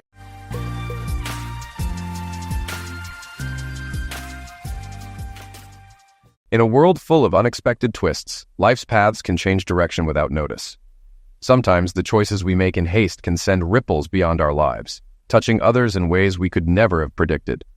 For many, it's these unintended consequences that shape the future. 5 years ago, a seemingly simple decision set everything in motion. Choosing to cut across the countryside instead of sticking to the usual route became a detour that would change one man's life forever. He couldn't have imagined how this decision would unravel the comfortable facade of his world, revealing hidden truths beneath the surface. It all started 5 years ago with a chance encounter. I stumbled upon a village we called Circumstances, a place with no formal recognition, but home to 349 people. Luck was on my side. I had just finished unloading a trailer of medical supplies in Texas that needed sterilization before hitting the shelves. After confirming everything was clean, the dispatcher gave me an early assignment, which allowed me to get home 2 days sooner than planned. With my license for handling hazardous materials, I was one of the few qualified for the job. The pickup location was just 30 minutes away, so I refueled and headed out. Once the load was secured, I was back on the road. The drop-off point was only an hour from home. I was already driving when I confirmed the load was complete and realized I'd been paid double for this shipment. Instead of taking the planned route, I opted for a shortcut across the country, cutting both miles and time. Now, I was less than 2 hours from home, running 5 or 6 hours ahead of schedule. I had stopped at the intersection of 2 rural roads when I saw a handwritten sign reading, "For sale before county takes." An arrow pointed right, so I followed it. A few more signs led me to a farm owned by an elderly couple, likely in their late 70s. They had retired but were behind on taxes due to rising prices. They loved their farm and weren't ready to sell and move to town, so they decided to sell part of their land. I called my father, who used our family trust to buy the farm at market value. We let the couple rent the house long-term at a low rate, which thrilled them. They even said, "If you ever need a favor, let us know." I had my father divide 10 acres at the crossroads from the original 200-acre farm. It was the perfect spot for a store and gas station since the nearest city was an hour away. I suggested my father buy the surrounding land at the intersection as cheaply as possible. He did, and we ended up owning 10 acres on each corner of the crossroads. While searching for water, my father found an underground river capable of providing water to 50,000 people. He decided to tap into it for our new commercial venture. Just as I pulled up to the house to make a reservation, the dispatcher called with another job, which I gladly accepted. I ended up getting home at the usual time. 6 months later, I dropped off my load at 5 in the morning on a Wednesday, 12 hours before the workday started, and parked my truck and trailer at the company yard. I took the keys to my freshly painted old Ford to the dispatch office, knowing I might face penalties for violating driving hour regulations. I had been on the road for 16 days, eager to get home. The driver replacing me got 2 extra days off. The truck was scheduled for inspection and would be ready in a few hours. The dispatcher informed the next driver, who was scheduled to hit the road by 9 o'clock. I told my wife I'd be home for dinner. Marcy had taken the kids and was excited to see me. I had recently pulled the engine from my old Ford truck, as it was dead, and spent my free time restoring the frame and body since the interior was still in good shape. Before my last 2-week run, I paid a local shop to repaint all the metal parts. Once the shop was done, they called Jameson's Auto to pick it up. After installing the new engine and checking everything, Jameson's left the keys with the dispatcher, knowing I'd grab them when I got home. After the paint job, the old truck looked brand new. The red truck had turned completely black, with chrome bumpers and Ford painted in white on the back door, just like the original. I could even get collector plates if I wanted. Coming home 10 hours early, I thought it would be a nice surprise for my wife. Since she didn't start work until 9, I started the car and headed home. After 16 days on the road, I couldn't wait to see my wife and our 2 daughters. It was around 8 when I drove down our street, only to find a car in the driveway that didn't belong there. I immediately knew whose car it was. It was the pride and joy of the youngest son of the owner of our transportation company. When I was on the road, he was off, as we shared the same cab. In many ways, we couldn't have been more different. He was known as the black sheep of the family. Most truckers thought of him as a crappy guy with a big mouth. I pulled over and watched him. I needed to know why he was in front of my house and where my wife's car was. My heart broke when I saw my wife, Marcy, and Jack Redding, along with our 2 kids coming out of the house. In his right hand was the bag that we drivers always carried with us, filled with all the essentials for the road. The girls had missed the bus to school, so they were taking them. I recorded them with my cell phone. I captured Marcy and Jack sharing a loving hug behind the kids before loading them into the car. It was clear this had been going on for quite a while. Neither of them seemed to care about being seen in public. They looked just like a happy family. They drove by without noticing me. My wife no longer recognized my restored truck. And since I wasn't going home, she didn't look for me. I watched them in the rearview mirror as they turned the corner. Then I pulled up to our 3-bedroom house to see what else I could find. The kids' bedrooms were just as they always had been. So was our bedroom. My wife's clothes were in their usual spots, as were mine. Even the bed was made, which was odd since the kids had missed the bus. Nothing seemed out of place. If they had stayed the night together, where was the evidence that could prove it? I was now certain that if they weren't involved, Jack had no reason to be there. I looked around twice, but my gut told me to keep searching. There wasn't anything unusual from the upstairs basement. The dishwasher was full of dirty dishes. Then I noticed a light under the door to the unfinished 3rd floor, which made me laugh. It shouldn't have been on. We had hung old curtains and kept them closed, using the space as an attic. I hadn't been up there in years. My first thought was that Marcy had forgotten to turn off the light. Curiosity got the best of me, and I needed to know why there was light under the door. As I climbed the stairs and opened the door, I was shocked to find that the entire floor was completely finished. The light came from a curtain someone had left open, which had always been closed when I was home. The strange part was that we could never even start the renovation because Marcy and I couldn't agree on how to use the space. Now I knew why. Why was this room done, and who was using it? It had its own bedroom, bigger than ours downstairs, with huge walk-in closets, a master bathroom, and a sitting area with its own TV and DVD player. On a small table were movies my wife would never watch or let me watch. When I turned on the TV and hit play on the DVD remote, a video started. I was stunned to see my wife with another man. Across the room on the coffee table was a handmade card that read, "We love you, Uncle Jake," signed by my 2 kids. My worst fear had come true. Not only was he her lover, but he was trying to take my kids and my family away from me. The bed was unmade, and there was a new set of dolls on the floor, meaning she had rushed out this morning. Looking through the closets, I found clothes that must have been his, as they were way too big for me. The other side had women's clothes I recognized as hers, including sensual evening gowns she had never worn for me. I had no doubt now, Marcy and Jack were lovers, and I began to realize there was a side to her I had never seen. It was clear that, to her, I had always been her second choice. What did my children know about this? I used my cell phone to record everything I found. I even took a picture of myself in his shirt, proving it was too big for me. I noticed a framed photo of him with his parents. I documented every detail. Then I stopped and saved the recording.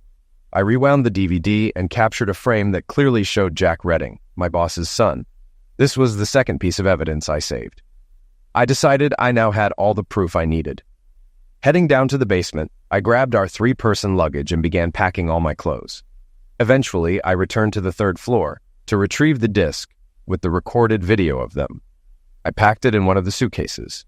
Once I was done, I set the bags by the front door, planning to come back for them later. There were a few more pressing matters to address. I called my father and asked, "How soon can we open the new store?" He replied, "We're already building it, with a 2nd floor for a 2-bedroom apartment. I'm searching for a regional manager to oversee things. The chain franchised us, which is a big help.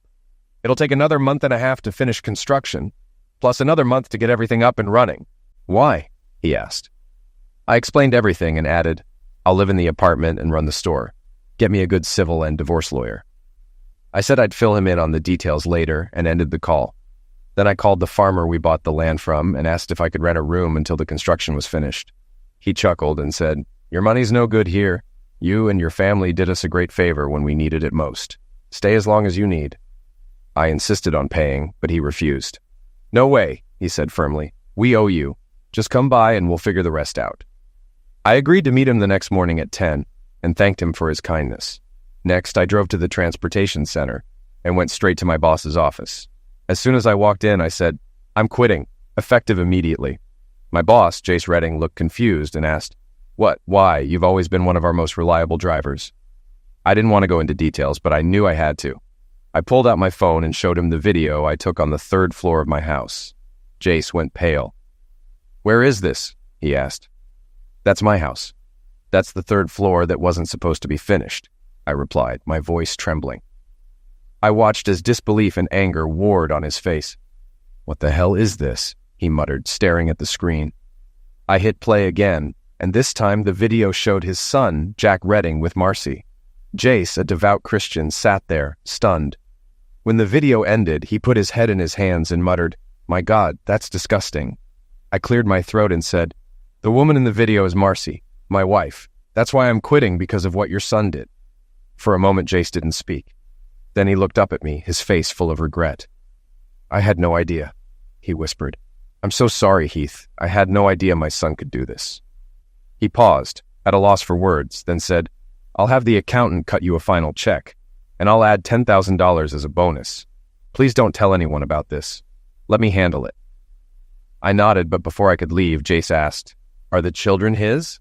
The question took me by surprise.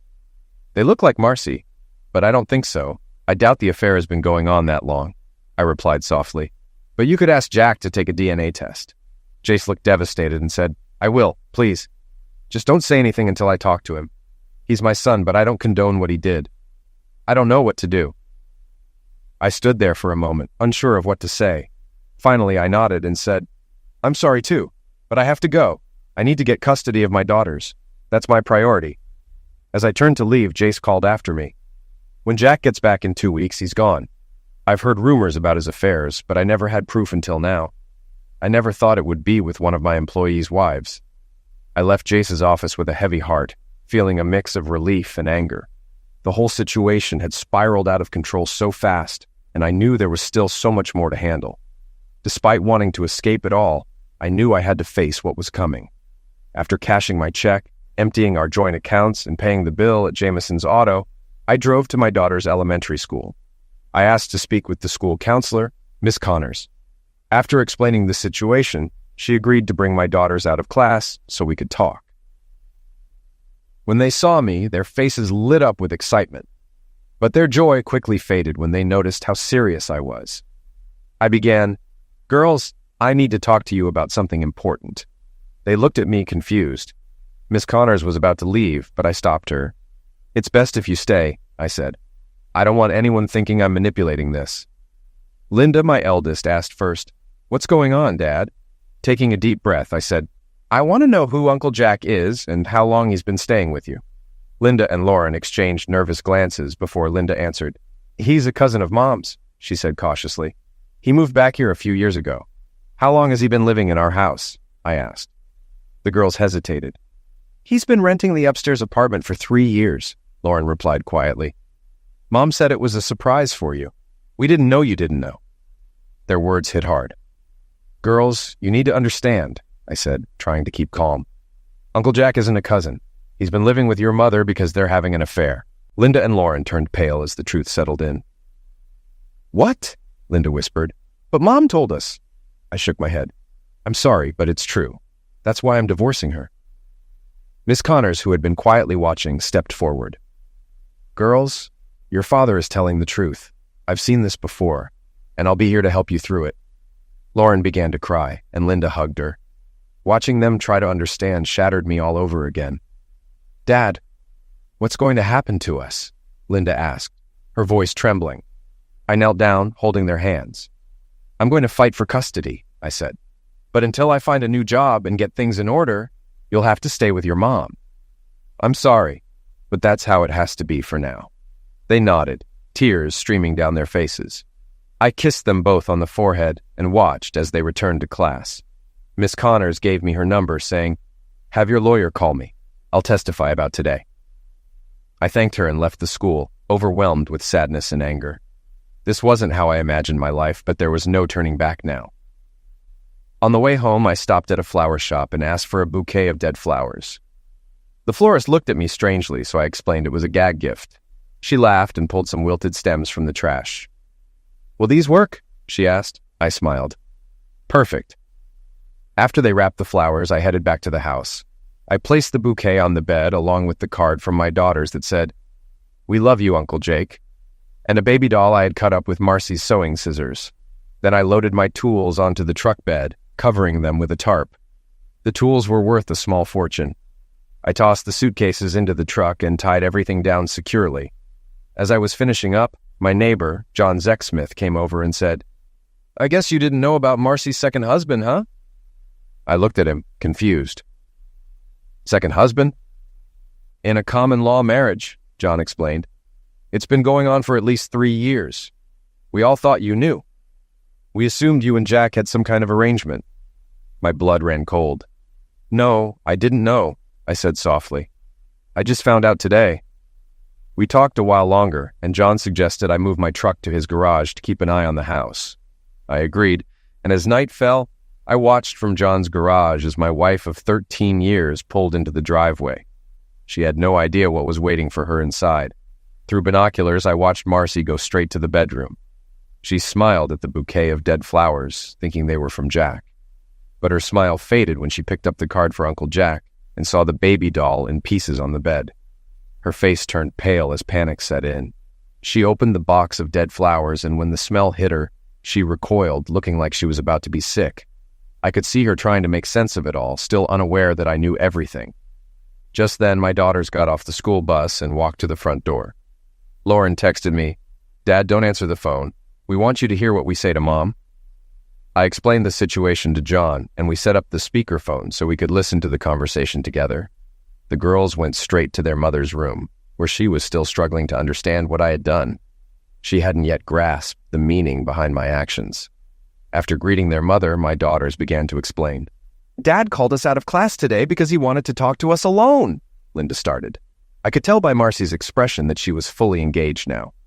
"We met with the school counselor, Miss Connors. We were confused about why he was there since you told us he'd be home around 6, Lauren added.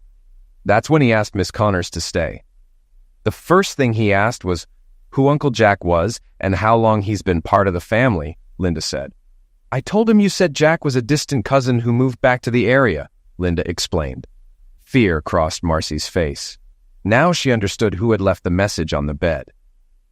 Mom, Daddy didn't know you had finished the 3rd floor while he was away. You told us it was a surprise for him, Lauren revealed.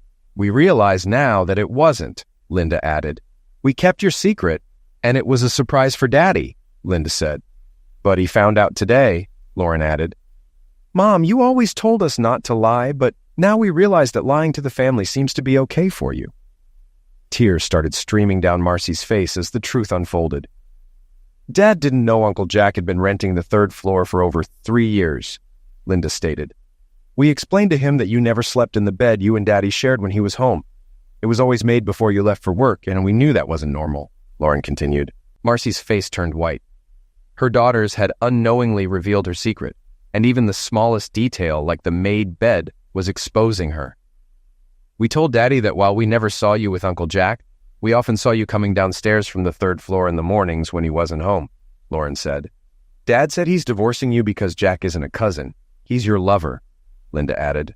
He also told us that you and Jack have been using him for years to support Jack's lifestyle and that everything you built was for your needs, not the family's. He said his life with you was a lie, Linda said firmly. Dad said we have to stay with you until he finds a new job because he quit today so he can fight for custody of us, Linda continued.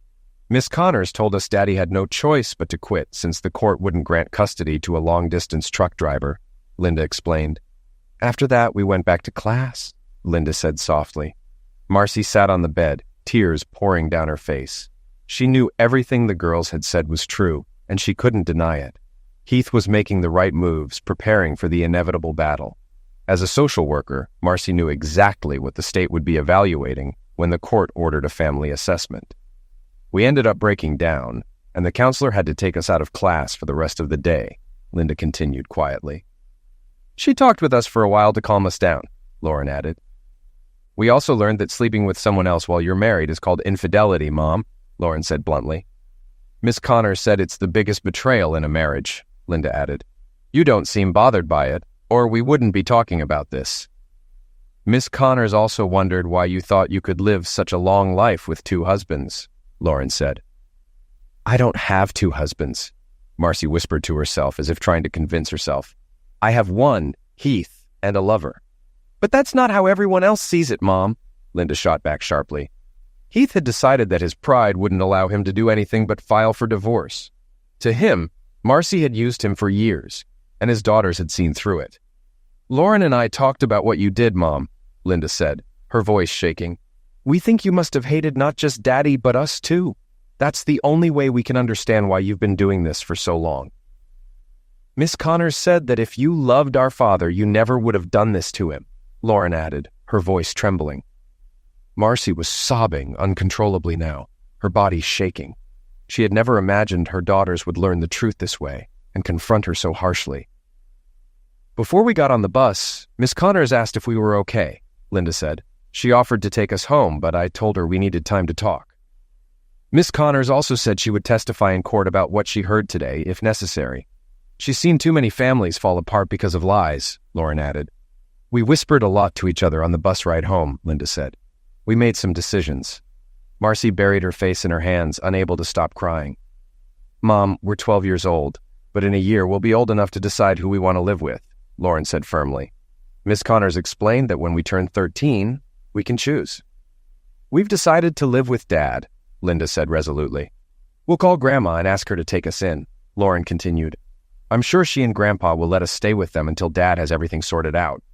That way you and Jack can have the house to yourselves, Lauren finished, standing up. Come on, Linda. Let's call Grandma and pack our things, Lauren said, pulling her sister along. Before they left, Linda turned back to her mother with one final question. Mom, are you trying to get us close to Uncle Jack so we'll accept him as your second husband? Linda asked pointedly. Because that's exactly how it feels.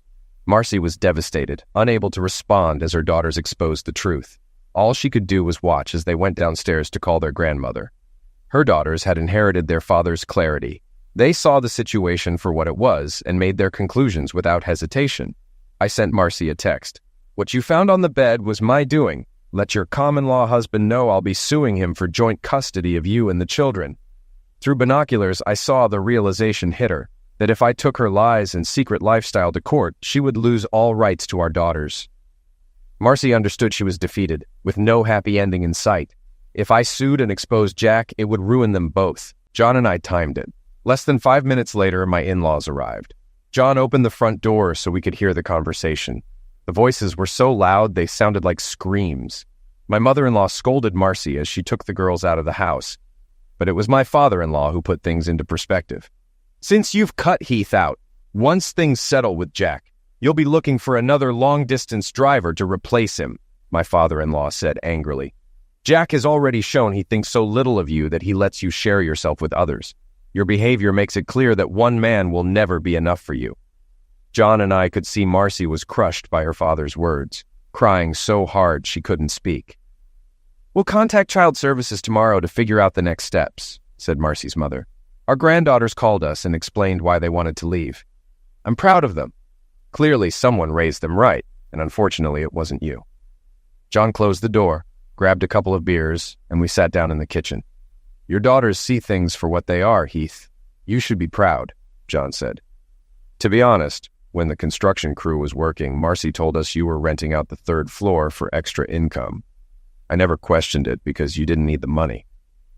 I remodeled the house from the first floor up. She's been deceiving us from day one. Jack and she planned everything, I explained. So where did the money come from? John asked. We haven't received any rent. My guess is Jack used his trust fund to pay for it, I replied. I took out my phone and sent a text to Marcy. John, let me know when you find Marcy. I have a message I need to send, and I want to know what her response will be. A few minutes later, John said, I found her. She's in the bedroom, and she seems calmer now. I sent the message, I said. It was short. The text read, Hey ho, just a heads up. Jace Redding wants to know if Linda and Lauren are mine or Jack's. He's planning to sue to find out.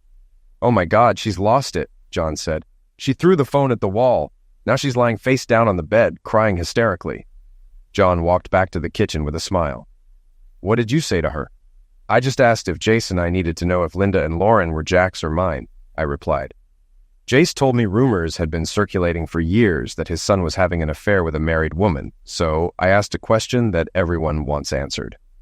John's face turned pale. He knew Jace's reputation. Jace would go to the Supreme Court if he had to get the truth. After half an hour, I asked John to check on Marcy again. She was sitting on the couch in the living room. I sent her a 5-minute clip of her with Jack taken from the TV. It showed everything, ending with Jack's face. The message read, Who filmed this? I followed up with a note saying I had picked up the CD, and maybe I'd find out once I watched it. John checked on her again and said, Marcy's in a bad way. I don't know what you sent, but she threw up all over the living room carpet. By 5 a.m., John had sent out the message I'd written the day before to all of our contacts, friends and enemies alike. The message read, This is what I showed Jace Redding when he asked why I had to leave. The second video, filmed in the same room as the bedroom, had been recorded with someone else's help. Neighbors openly said Jack Redding was Marcy's second husband. Marcy had even told them I agreed to this arrangement. That was a lie.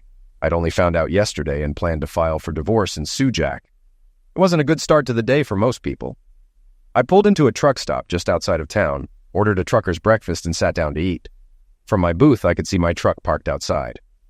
I'm sorry, Heath. No man deserves what you went through, said Maureen's younger sister, Marcy.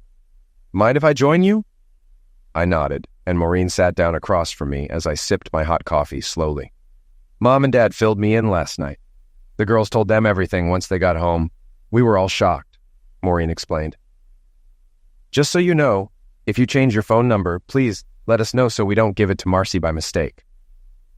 The number will stay the same, Maureen, I replied.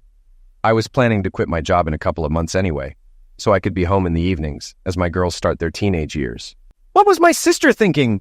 Maureen burst out. There's no way you'd ever agree to Marcy having a second husband? We may never know, I responded. Maybe it started as a friendship, but it ended up crossing a line. From what I gather, it's been going on longer than the 3 years we've heard. What do you mean? Maureen asked. When I told Jace Redding why I was leaving, he mentioned rumors about his youngest son being involved with a married woman for years. He even asked if Linda and Lauren were Jack's. Oh, God. Who else knows? She asked, her face full of concern. I opened up Marcy's text messages and showed her what I had sent the night before and again that morning. After reading them, Maureen wiped tears from her eyes. What she thought was bad had turned out to be even worse. Based on the video, there may have been a third person involved in their relationship, I said. By the end of the day, everyone will know. Jace is likely going to make this public, searching for the truth. It could turn out that both kids are mine, or Jack's, or possibly neither of us. I paused, reflecting.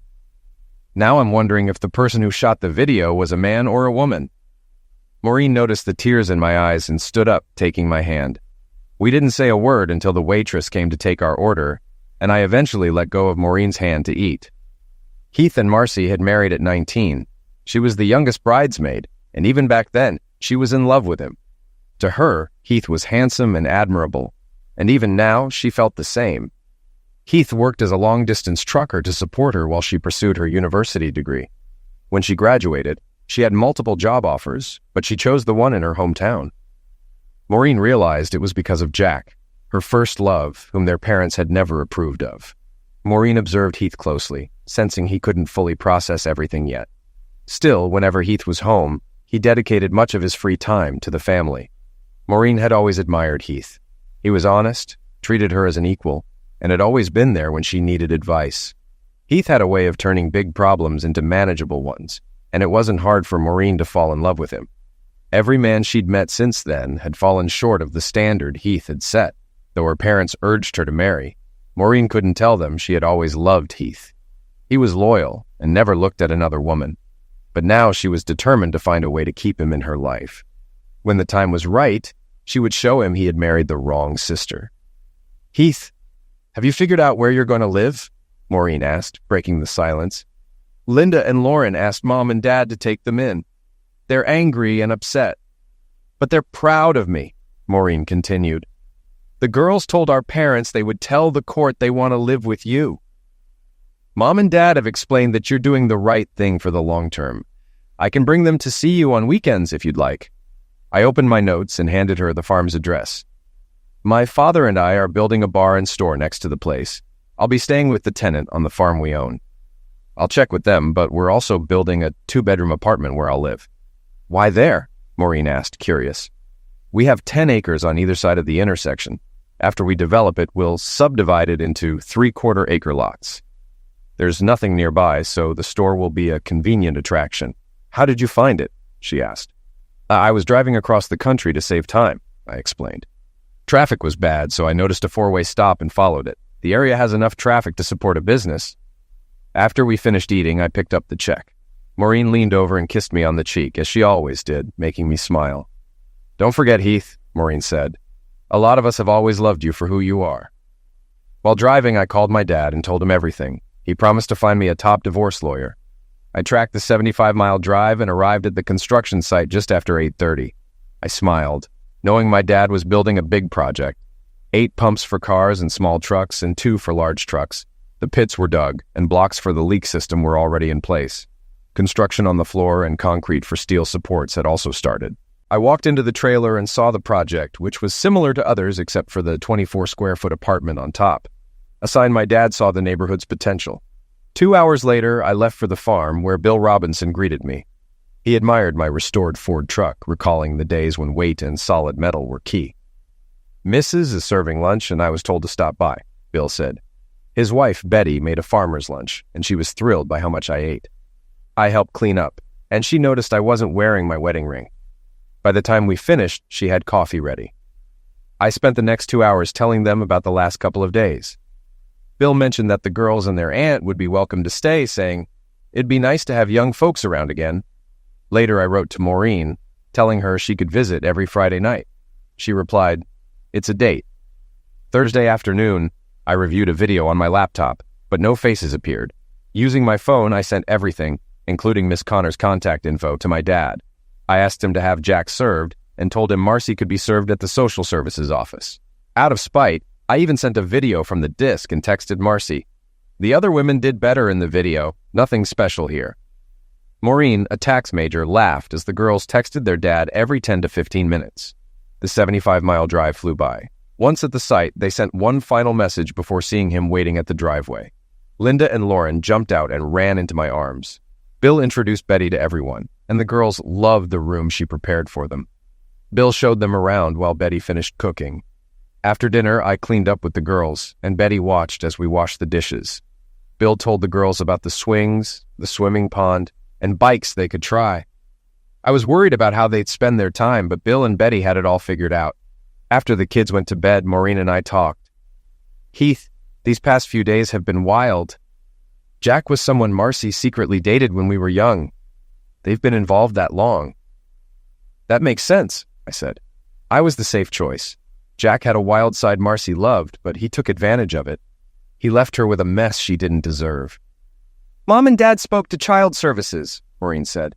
"If you sign permission, they can keep the girls until you find a place. They also interviewed the kids and concluded Marcy couldn't qualify for foster care due to her lifestyle." Maureen noticed I was crying, but I told her to leave. She stayed anyway. Marcy sat at the kitchen table, reflecting. Thursday was quiet, but today was different. Jace Redding came to see her at work, demanding a DNA test to confirm if he was the father of her daughters. It had been so long since they were conceived that her memory was fuzzy. Heath had warned her about the upcoming legal battle, but she dismissed it as anger. What caught her off guard was the message he sent to their friends and family. She never saw Jack as a second husband, but her lawyer explained that their common law marriage gave him the same rights. Heath's lawsuit against Jack was likely to succeed. The only question was how much he would win. The lawyer explained that Heath would likely get favorable treatment in court due to years of being wronged. If Marcy had proof of collecting rent for 3 years, things might be different, but there was no evidence Jack contributed to household expenses, making him appear as a kept man. The real shock came at the end of the day when Marcy's supervisor called her in. "Marcy," her supervisor began, "last Thursday, after hours, you visited Mr. and Mrs. Klaus Rubenstein to discuss a custody matter. They were seeking advice on what to do with the kids. I told them that, without involvement from the father, we could allow them to act as temporary guardians." "I know they're your parents," the supervisor continued. "I can't fire you, but I'll transfer you as soon as possible. You'll be reassigned to an office job because your credibility here is gone." Marcy sat in silence, realizing her choices had led to this downfall. Everything was unraveling, and the consequences were worse than she expected. Saturday was busy. Linda and Lauren were eager for adventure. It was fun watching Bill teach them to ride the little bikes, and within 2 hours they were zipping around. Bill finally called it a day, warning them they'd feel sore tomorrow. Seeing they were sweating, he suggested a dip in the pond. Meanwhile, Betty and Maureen started prepping dinner with a few girls helping in the kitchen. They worked on onions and potatoes while Bill and I fired up the grill for steaks. We enjoyed the meal outdoors at the picnic table, completely disconnected from phones and TV. The twins, exhausted from the day, went to bed early, while the rest of us played cards and drank beer into the evening. Sunday afternoon, Maureen drove the girls home. I had already prepared a certified letter, signed by Bill and Betty, granting them temporary guardianship. Monday morning, Klaus Rubenstein called to thank me, having delivered the letter to the office, which then confirmed their legal guardianship. We dug deeper into Marcy and Jack's history, and I learned a lot. That Friday, Jack was served divorce papers while picking up medical equipment in Austin, Texas. Marcy was served that same morning at the social services office. Maureen texted me, asking for my waist size so we could swim with the kids. I responded, 34 inches. Later, while on an evening walk, I got a message from Marcy. "You've calmed down enough to talk." I replied, "There's nothing left to say. Maureen told me everything, from your secret meetings with Jack to now. I still wonder, if he was always the one, why did you marry me?" Unsurprisingly, she didn't respond. When Maureen arrived with the kids, excitement filled the air. Maureen looked stunning, and her smile was contagious. As the girls hugged me, they asked quietly if they could call Bill and Betty grandparents. I told them yes, as long as they were okay with it.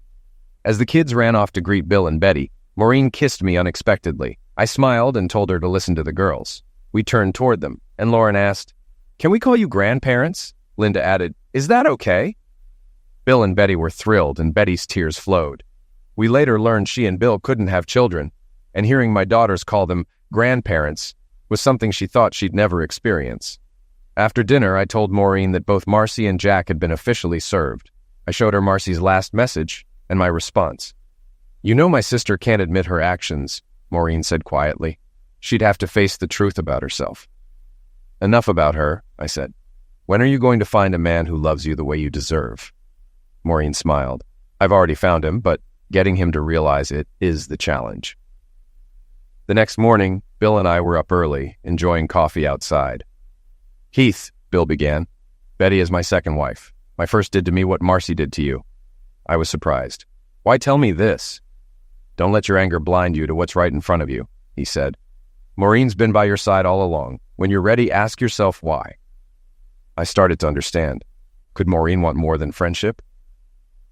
"Bill, how did you know Betty was interested in you?" I asked. He chuckled. "A cast iron skillet. She caught a girl flirting with me and didn't like it. We didn't have kids, so we fostered children for a while." Our conversation ended as the family woke up. The twins spent hours on the motorcycles before Bill called for a break.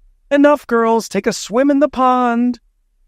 Betty and Maureen brought out chairs, and we watched as the girls played with a beach ball in the water. Later, as we headed inside, Betty grinned at Maureen. "Things are working out the way you hoped?" Maureen blushed. "Not yet, but I'm working on it," she replied with a wink. Bill laughed, telling the twins the story of how he and Betty met. After dinner, the twins went to bed early, worn out from the day. I relaxed on the porch swing when Maureen joined me. Without a word, I put my arm around her, and she leaned in. "Mom figured it out," Maureen said softly. "Figured what out?" I asked. "That I'm happier than I've been in years. I couldn't hide it when I took the twins home." "How did she take it?" "She asked if something was happening between us. I told her not yet, but then she asked how long I've been in love with you." "How long?" "Since the summer you married Marcy," she admitted quietly. "That long?" I was shocked. "And I never noticed." "I expected a lecture," Maureen continued. "But instead, she said if it works out, she'll get Dad on board." I smiled. "Seems like your mom's rooting for you." Maureen laughed. "She's thankful her sister threw my dad out every day." On Sunday, I kissed Maureen goodbye. As I was leaving, Lauren and Linda whispered, and then Lauren spoke up. "Dad, Aunt Maureen has loved you for years," she said. Linda added, "It took what Mom did for you to realize it." I was stunned by their insight. As Maureen drove away, I stood there thinking about their words. Bill came up beside me. "Let's take a walk," he said. We crossed a small bridge to a beautiful piece of land. Bill gestured toward it. "This would be the perfect spot for a house. Lauren and Linda could come whenever they wanted, maybe even ride horses." I raised an eyebrow. "Whose idea was that?" "Betty's and Maureen's," Bill chuckled. "They'll pitch it to you next week." Early Monday morning, I got a call from Klaus Rubenstein. Jace Redding had obtained a court order for DNA testing on Linda and Lauren. Klaus was shocked when I explained the paternity issue. He had assumed Marcy had just been with Jack for the past 3 years. Jace, enraged after learning the truth, confronted his daughter at social services, telling her, "As far as I'm concerned, you're dead to me." Later, my mother-in-law informed me that Miss Connor had given a notarized statement for my attorney and that Jack would be back in town on Wednesday. She suggested I stay with them, but I decided to stay with John Zexsmith instead. Bill offered me his car to stay incognito, and I lent him my truck for the day. Tuesday evening, I arrived at John's house, and he handed me binoculars, revealing that Jack's older brother had been regularly visiting Marcy's house. I then called Jace and asked him to come over, telling him he needed to see something. When he arrived, I gave him the key to my house and told him to check the 3rd floor. Moments later, we heard fire. John and I immediately called emergency. When the police arrived, we watched as Jack was led away in handcuffs, and Jace was carried out on a stretcher, having been shot in the shoulder. Jack had fired, mistaking Jace for a burglar. The scene was surreal. Marcy, now fully dressed, was taken away in handcuffs, her face pale with shame. John shook his head in disbelief. "Can you believe she was involved with both brothers?" I sighed. I knew there was someone else, but not this. John added, Jace didn't deserve this, none of them did. By the end of the night, Jace was in an ambulance, and Jack faced attempted manslaughter charges. I was left torn between satisfaction and sorrow. The next morning, I visited Klaus, who was already on his porch with coffee. This whole situation with Jace and Jack is more than I expected, he said. I agreed, filling him in on the details, and his wife, Rosa, joined us, equally shocked. Later, I picked up Linda and Lauren from school. They were happy to see me, but sensed something was wrong. We spent the afternoon with Klaus and Rosa, trying to keep things as normal as possible for the girls. That Wednesday, Jack returned to town, and as expected, things quickly escalated. I called John, asking him to keep an eye on my house since I knew Jack's temper could flare up easily. John agreed, and I braced myself for whatever might happen. Maureen had just finished her workday when her secretary entered her office with a strange look on her face. There's a man here with a dozen red roses, the secretary said. He's asking if you're free for dinner. Maureen looked puzzled, unsure who it could be. But when she walked out and saw me standing there, her expression softened and tears welled up in her eyes. In that moment, we both knew that everything between us was about to change. We went to dinner at Outback Steakhouse. Over blooming onion and cocktails, we talked about the kids, the chaos of the past few months, and what the future might look like. The conversation was light, but an unspoken understanding lingered between us. Something was shifting. As we finished dinner, John called with the news I had been dreading. Jack had arrived home before Marcy and was waiting for her. He had been drinking, and his temper quickly escalated. His father was in the hospital, his brother was in jail, and he had just lost his job. In his mind, it was all Marcy's fault. He was waiting with a weapon when she came through the door. The neighbor heard the fire shots and called the police. Marcy was rushed to the hospital in critical condition. The news hit me hard, and I told Maureen, who immediately called her parents. We rushed to the hospital, but 6 hours later, we were told that Marcy had died on the operating table. The internal bleeding was too severe, and the doctors couldn't save her. Breaking the news to Linda and Lauren was the hardest thing I've ever done. Klaus and I agreed to keep the casket closed for the funeral. The girls were heartbroken, and it was clear how much the loss weighed on them. As we stood watching the burial, Klaus pulled me aside. Heathen, there is no relationship between Jace Redding and the girls, he said gently. But more importantly, how long has Maureen been in love with you? I was caught off guard. According to your wife, since the summer Marcy and I got married, I replied. Klaus smiled softly. Did she also tell you her sister left me over 35 years ago? I'm grateful for that every single day. If things work out with you and Maureen, you have my full support. It was at that moment that I began to see the light at the end of the tunnel. It wasn't the end of my life, but the beginning of something new. The weight of the past still lingered, but I felt lighter, knowing there was a future worth rebuilding. 5 years have passed since then. I watched Linda and Lauren wait for the bus every morning, their faces bright and full of life. Maureen, now my wife, is busy with our 2 preschoolers. Bill and Betty have become their honorary grandparents, and the gas station and store Bill and I built have become the heart of our little village. The business flourished, and we even got our own post office. On warm days, I walk to work from the house we built by the pond. Jace Redding and his wife often visit. His oldest son's ex-wife lives in the village with their kids, and they've become part of our extended family. Jack was sentenced to 10 to 25 years for involuntary manslaughter. Jason eventually had his sentence reduced to a misdemeanor. Although the scars remain, life has moved on. As for the name of our village, it came from a sign Bill made that read, "We're all here because of circumstances," which he posted at the 4 corners of the intersection where the town began. The name stuck, and that's how our little village was born, out of the wreckage of the past, but filled with hope for what lies ahead.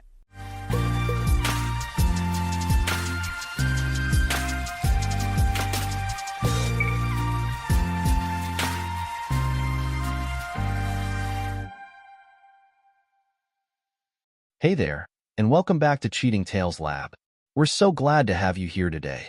We hope you enjoy this story we've prepared for you. So sit back, relax, and let's get into it. Alfonso Manning's key turned in the lock with a soft click. The house was quiet, almost too quiet. He stepped inside, the weight of his travel bag pulling at his shoulder.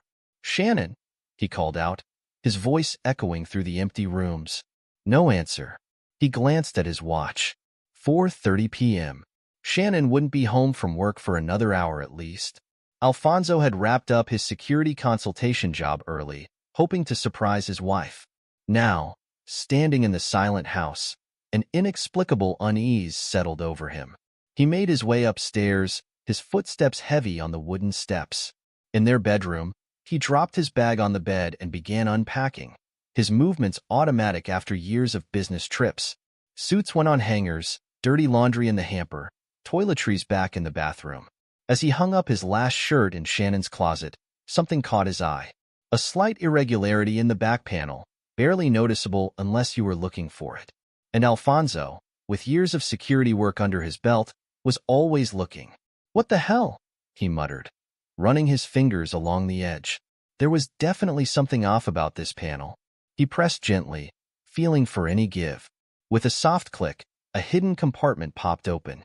Alfonso's brow furrowed as he reached in, his fingers closing around something plastic. He pulled out a stack of unlabeled DVDs. His heart began to race, a sense of foreboding washing over him. Why would Shannon have hidden DVDs? What could possibly be on them that she needed to keep secret? With trembling hands, he grabbed one of the discs and headed to the living room. The DVD player whirred to life, and Alfonso sank onto the couch, remote in hand. The screen flickered, and his world shattered. There was Shannon, his wife of 5 years, laughing and holding hands with William Caldwell, their next-door neighbor and a prominent city councilman. The date stamp in the corner showed this was from just 2 weeks ago, when Alfonso had been on another business trip. "No, no, no, no," Alfonso whispered, his voice cracking. This couldn't be happening. There had to be some explanation. He changed the disc, desperate for context, for anything that would make sense of what he was seeing. But each new video only deepened the betrayal. Shannon with Gordon Avery, her boss and CEO of a major tech company. Shannon with Terrence Navarro, her own cousin and a well-known philanthropist. Alfonso's mind reeled. How long had this been going on? How many others were there? And why in God's name had Shannon recorded it all? As he watched, numb with shock, a recurring theme began to emerge. In each video, Shannon mentioned a special group she wanted her lovers to join. "You'd be perfect for our little club," Shannon purred to William in one clip, her hand resting on his thigh. "We could use someone with your connections." "I don't know, Shannon," William replied, looking nervous.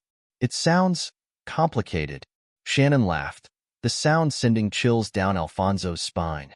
It wasn't her usual laugh. This was calculated, almost predatory.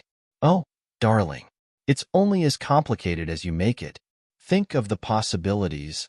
Alfonso's security training kicked in, overriding his emotional turmoil. This wasn't just infidelity.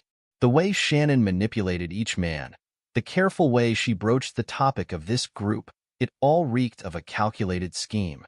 He rewound the videos, watching them again with a critical eye. In one, Shannon was with Gordon Avery in what looked like a high-end hotel room. "Gordon, sweetie," Shannon cooed, "you know how much the group could benefit from your expertise. Think of the doors you could open for us." Gordon looked uncertain. "I don't know, Shannon.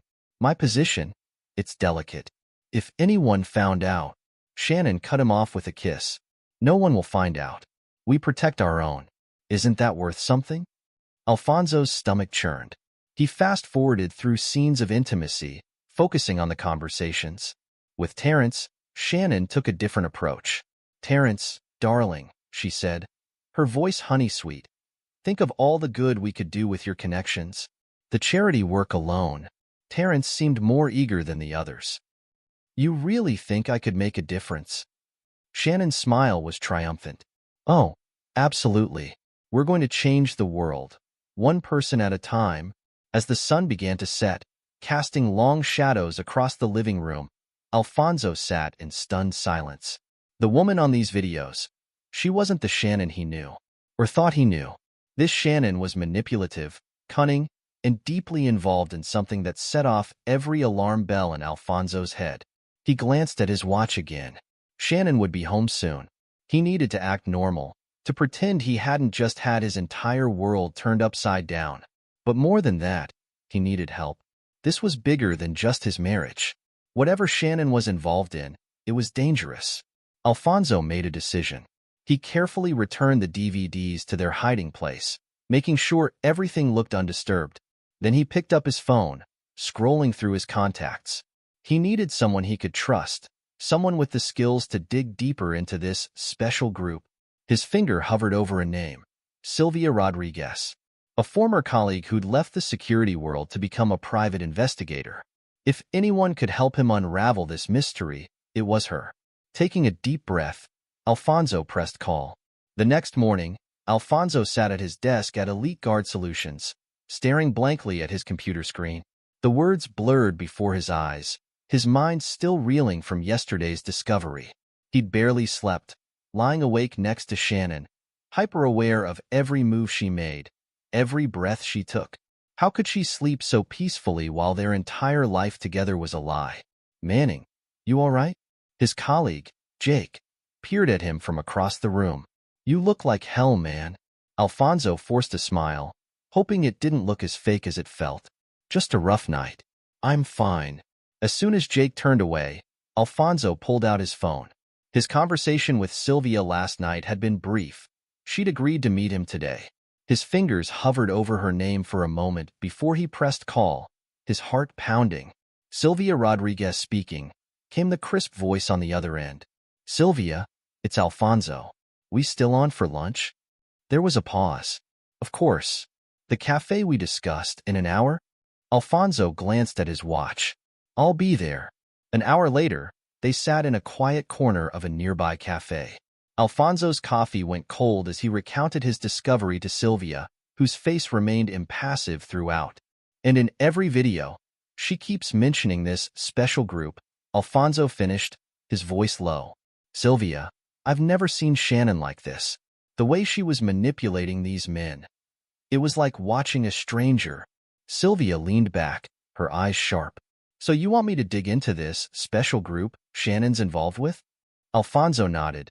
I need to know what I'm dealing with here, Sylvia. This feels bigger than just affairs. The way she was talking about connections, about changing the world, I'm worried she's gotten involved in something dangerous. Alfonso nodded. I need to know what I'm dealing with here, Sylvia. This feels bigger than just affairs. The way she was talking about connections, about changing the world, I'm worried she's gotten involved in something dangerous. Sylvia's expression softened slightly. I'll do what I can, Alfonso, but you need to prepare yourself. Whatever I find, it might not be pretty. I know, Alfonso said, his voice barely above a whisper. But I need to know the truth, no matter how ugly it is. Sylvia reached across the table, squeezing his hand briefly. I'll start digging. In the meantime, you need to act normal. If Shannon suspects you know anything, it could make things a lot more complicated. Alfonso nodded, feeling a weight settle on his shoulders. How long do you think it'll take? Hard to say, Sylvia replied. If this group is as sophisticated as it sounds, they'll have covered their tracks well. Give me a few weeks. I'll contact you if I find anything significant. As they parted ways, Alfonso felt a mix of relief and dread. Relief that he wasn't facing this alone anymore, and dread at what Sylvia might uncover. Over the next few weeks, Alfonso lived in a state of constant tension. At home, he forced himself to act normal around Shannon, his skin crawling every time she touched him, kissed him, told him she loved him. He found himself analyzing her every word, every gesture, looking for signs of the manipulative woman he'd seen in those videos. You're quiet tonight, Shannon said one evening, curling up next to him on the couch. Everything okay at work? Alfonso plastered on a smile. Just tired. Big project coming up. Shannon frowned, concern in her eyes. You're working too hard, honey. Maybe we should take a vacation soon. Just the two of us. The thought made Alfonso's stomach turn. Maybe, he said noncommittally. Let's see how this project goes first.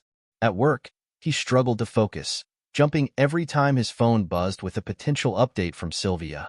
His colleagues noticed the change in him. Manning, are you sure you're okay?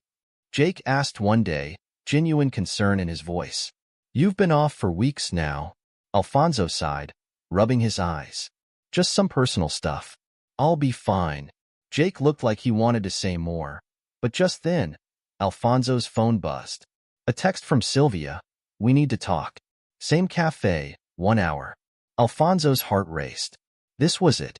Sorry, Jake, he said, standing up abruptly. I've got to go. Family emergency. An hour later, he sat across from Sylvia, his hands clenched around a cup of coffee he hadn't touched.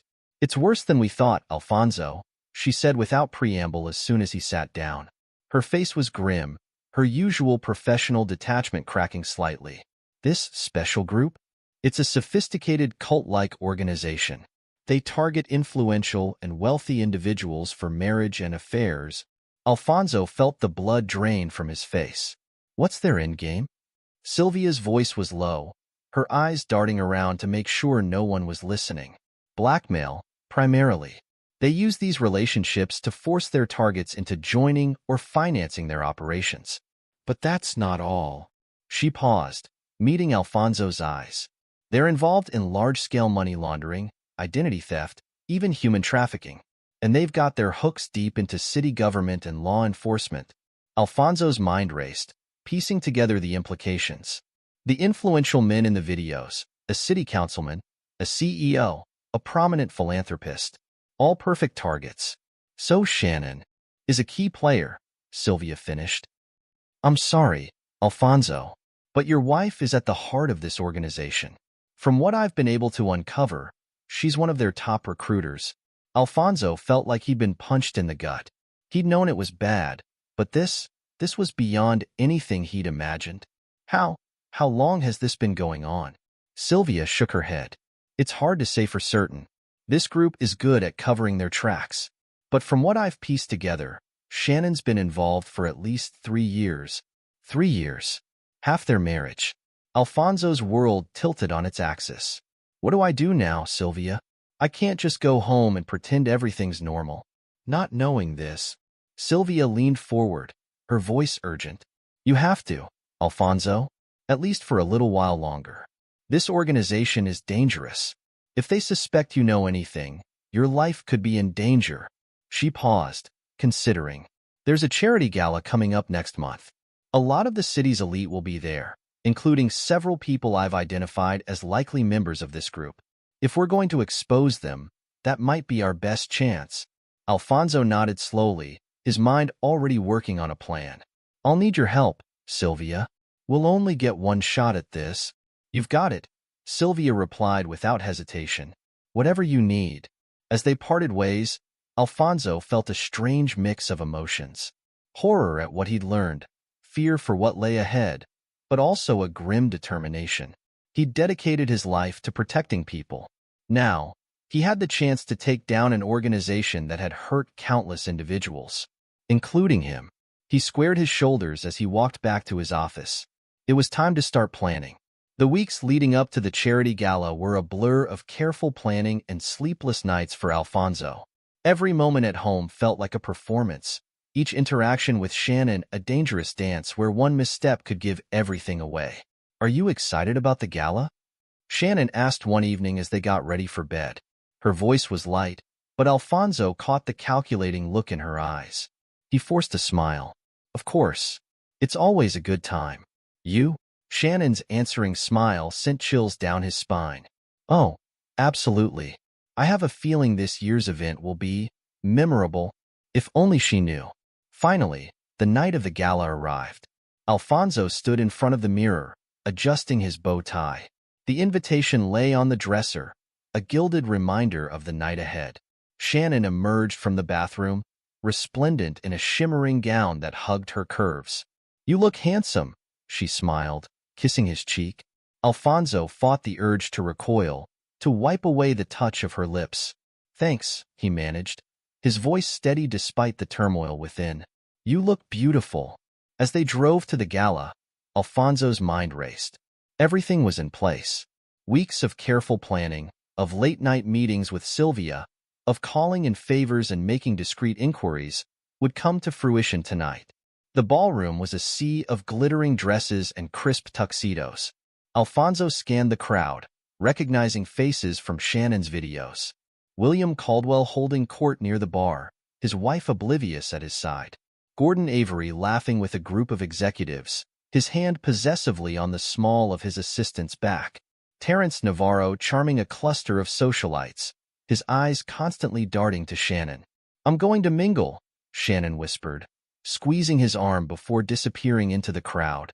Alfonso watched her go, noting how she immediately gravitated towards a group of men he didn't recognize. More potential recruits, no doubt. Taking a deep breath, Alfonso made his way to the audiovisual control room. He flashed a fake ID to the young technician at the door. "Last-minute changes to the presentation," he explained smoothly. The technician nodded, stepping aside without question. Once inside, Alfonso worked quickly, inserting a flash drive and uploading his carefully edited video. His heart pounded as he set the timer. In just 15 minutes, everything would change. Returning to the ballroom, he grabbed a champagne flute, forcing himself to make small talk as the minutes ticked by. He caught sight of Shannon across the room, her head bent close to William Caldwell's as they spoke in hushed tones. Suddenly, the lights dimmed. Conversations stuttered to a halt as all eyes turned to the large screen at the front of the room. Alfonso's palms were sweating as the video began to play. Gasps echoed through the room as Shannon appeared on screen, in compromising situations with William, Gordon, and Terrence. The footage was carefully cut to hint at the cult's illegal activities without revealing the full extent of Alfonso's knowledge. "What the hell is this?" William Caldwell's voice cut through the shocked silence. He knocked over a waiter in his haste to leave, champagne spilling across the marble floor. Gordon Avery turned an alarming shade of red, loosening his collar as he stammered excuses to the people around him. This is clearly some kind of sick joke." Terrence Navarro simply stood, mouth agape, as his wife screamed at him. "How could you? With your own cousin?" Chaos erupted. People were shouting, demanding explanations. Some were frantically making phone calls, while others rushed for the exits. In the midst of the pandemonium, Alfonso calmly approached Shannon. Her face was a mask of shock and fury as she whirled to face him. "How dare you?" she began, her voice shaking with rage. Alfonso cut her off, his voice cold. "Save it, Shannon." He pulled out an envelope from his jacket. "Divorce papers. I suggest you read them carefully." Shannon's eyes widened as she realized the full implications of what was happening. "Alfonso, you don't understand," she said, her voice taking on the honeyed tone he'd heard her use in the videos. "This isn't what it looks like. If you'll just let me explain." Alfonso held up a hand, cutting her off. "I understand perfectly, Shannon. I've seen the videos. All of them." Shannon's face paled, the mask of charm slipping for a moment. "You went through my things?" she hissed, anger flashing in her eyes. "I found them by accident," Alfonso replied, his voice steady. "But that's not important now. What matters is that I know about your special group. I know what you've been doing, who you've been manipulating." Shannon's eyes darted around the room, taking in the chaos unfolding around them. William Caldwell was being confronted by his wife, while Gordon Avery was frantically tapping at his phone, likely calling his lawyer. Terrence Navarro had disappeared entirely. "You have no idea what you've done," Shannon said, her voice low and dangerous. "This is bigger than you could possibly understand." Alfonso stood his ground. "I understand enough. It's over, Shannon. For you, for this organization, for all of it." Just then, a commotion near the entrance caught their attention. Several police officers were entering the ballroom, led by a woman Alfonso recognized as the chief of police. Shannon's face twisted into a sneer. "You think this will stop us? You have no idea how deep this goes, Alfonso. We have people everywhere." "Maybe," Alfonso conceded. "But after tonight, everyone will be watching. Your secrets are out in the open now." He turned to walk away, but Shannon grabbed his arm, her nails digging into his skin. "Don't you walk away from me," she snarled. "You have no idea what I'm capable of." Alfonso gently but firmly removed her hand. "I think I have a pretty good idea now," he said softly. "Goodbye, Shannon." As he walked away, leaving Shannon standing alone in the middle of the unraveling chaos she had helped create, Alfonso felt a weight lift from his shoulders. The facade had crumbled. The real battle was just beginning, but for the first time in weeks, he felt hope. He He made his way through the crowded ballroom, nodding to Sylvia, who was discreetly observing from a corner. Their eyes met briefly, a silent acknowledgement of a job well done. Outside, the cool night air hit Alfonso's face, and he took a deep breath. The sounds of sirens approaching in the distance mixed with the muffled chaos still emanating from the ballroom behind him. As he loosened his bow tie, Alfonso allowed himself a small smile. It wasn't over, not by a long shot. But tonight, they had struck a significant blow against a dangerous organization. And for now, that was enough. He hailed a taxi, ready to head home and prepare for whatever challenges the coming days would bring. As the car pulled away from the curb, Alfonso watched the glittering lights of the gala venue recede in the rearview mirror, symbolically leaving behind the life he had known and stepping into an uncertain but potentially brighter future. The morning after the charity gala, Alfonso Manning woke to a cacophony of ringing phones and buzzing notifications. His head throbbed, a reminder of the stress and adrenaline from the night before. He squinted at his phone's bright screen, seeing a flood of missed calls and messages. The events of last night came rushing back, and a mixture of relief and dread settled in his stomach. A text from Sylvia Rodriguez caught his eye. "Turn on the news. Now." Alfonso fumbled for the remote and flicked on the television. The anchorwoman's voice filled the room, her tone grave. Breaking news this morning as several high-profile arrests have been made following last night's charity gala scandal. Among those taken into custody is Shannon Manning, wife of security consultant Alfonso Manning. Alfonso watched, a surreal feeling washing over him as footage from last night played across the screen. Clips of Shannon being led away in handcuffs, William Caldwell trying to shield his face from reporters, Gordon Avery being escorted out of his office building. His phone buzzed again. This time, it was Detective Sarah Chen. "Mr. Manning, we need to talk. Can you come to the station?" Within an hour, Alfonso found himself sitting across from Detective Chen in a small, windowless room at the police station. The detective's dark eyes scrutinized him over a steaming cup of coffee. "Mr. Manning," she began, her voice cool and professional. "I understand you have information about this organization your wife was involved with?" Alfonso nodded, leaning forward. "More than information, detective. I have evidence. Videos, recorded conversations, financial records that Sylvia, Ms. Rodriguez, helped me obtain." Detective Chen's eyebrow arched slightly at the mention of Sylvia's name. "Start from the beginning, Mr. Manning. And don't leave anything out." For the next several hours, Alfonso recounted everything. From finding the hidden DVDs to his collaboration with Sylvia, to the carefully orchestrated exposure at the gala. Detective Chen listened intently, occasionally interrupting to ask for clarification or more details. As Alfonso finished his account, Detective Chen sat back, tapping her pen against her legal pad. "Mr. Manning, I'm going to be frank with you. What you've uncovered, it's big. Bigger than you probably realize. This organization has tentacles reaching into every level of our city's infrastructure." Alfonso felt a chill run down his spine. "What does that mean for the investigation?" Detective Chen's lips thinned into a grim line. "It means we have to tread very carefully. There are people involved in this who have the power to make evidence disappear, to discredit witnesses, to shut down entire investigations. So what do we do?" Alfonso asked, frustration creeping into his voice. "We build an airtight case," Detective Chen replied. "And we do it quietly. I'm putting together a task force of officers I trust implicitly. We'll need your continued cooperation, Mr. Manning. Are you prepared for that?" Alfonso nodded without hesitation. "Whatever it takes, detective. I want to see this through to the end." Over the next few weeks, Alfonso found himself in a whirlwind of legal proceedings, interviews with prosecutors, and clandestine meetings with Detective Chen's task force. He watched as the case against Shannon and the other arrested cult members began to take shape. But even as progress was made, Alfonso could sense the pushback. One afternoon, he sat in on a witness interview that went sideways. "I'm sorry," the witness, a former employee of Gordon Avery, said nervously. I think I may have been mistaken in my earlier statement. My memory of events isn't as clear as I thought." Detective Chen's face remained impassive, but Alfonso could see the frustration in her eyes. As soon as the witness left, she turned to him. This is the third witness this week to suddenly develop amnesia. They're getting to people, Alfonso. We need to move faster.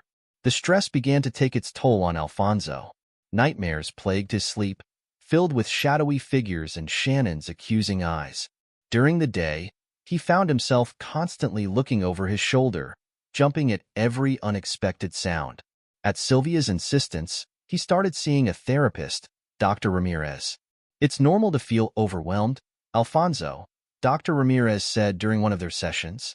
You've been through a traumatic experience, and the danger isn't over yet.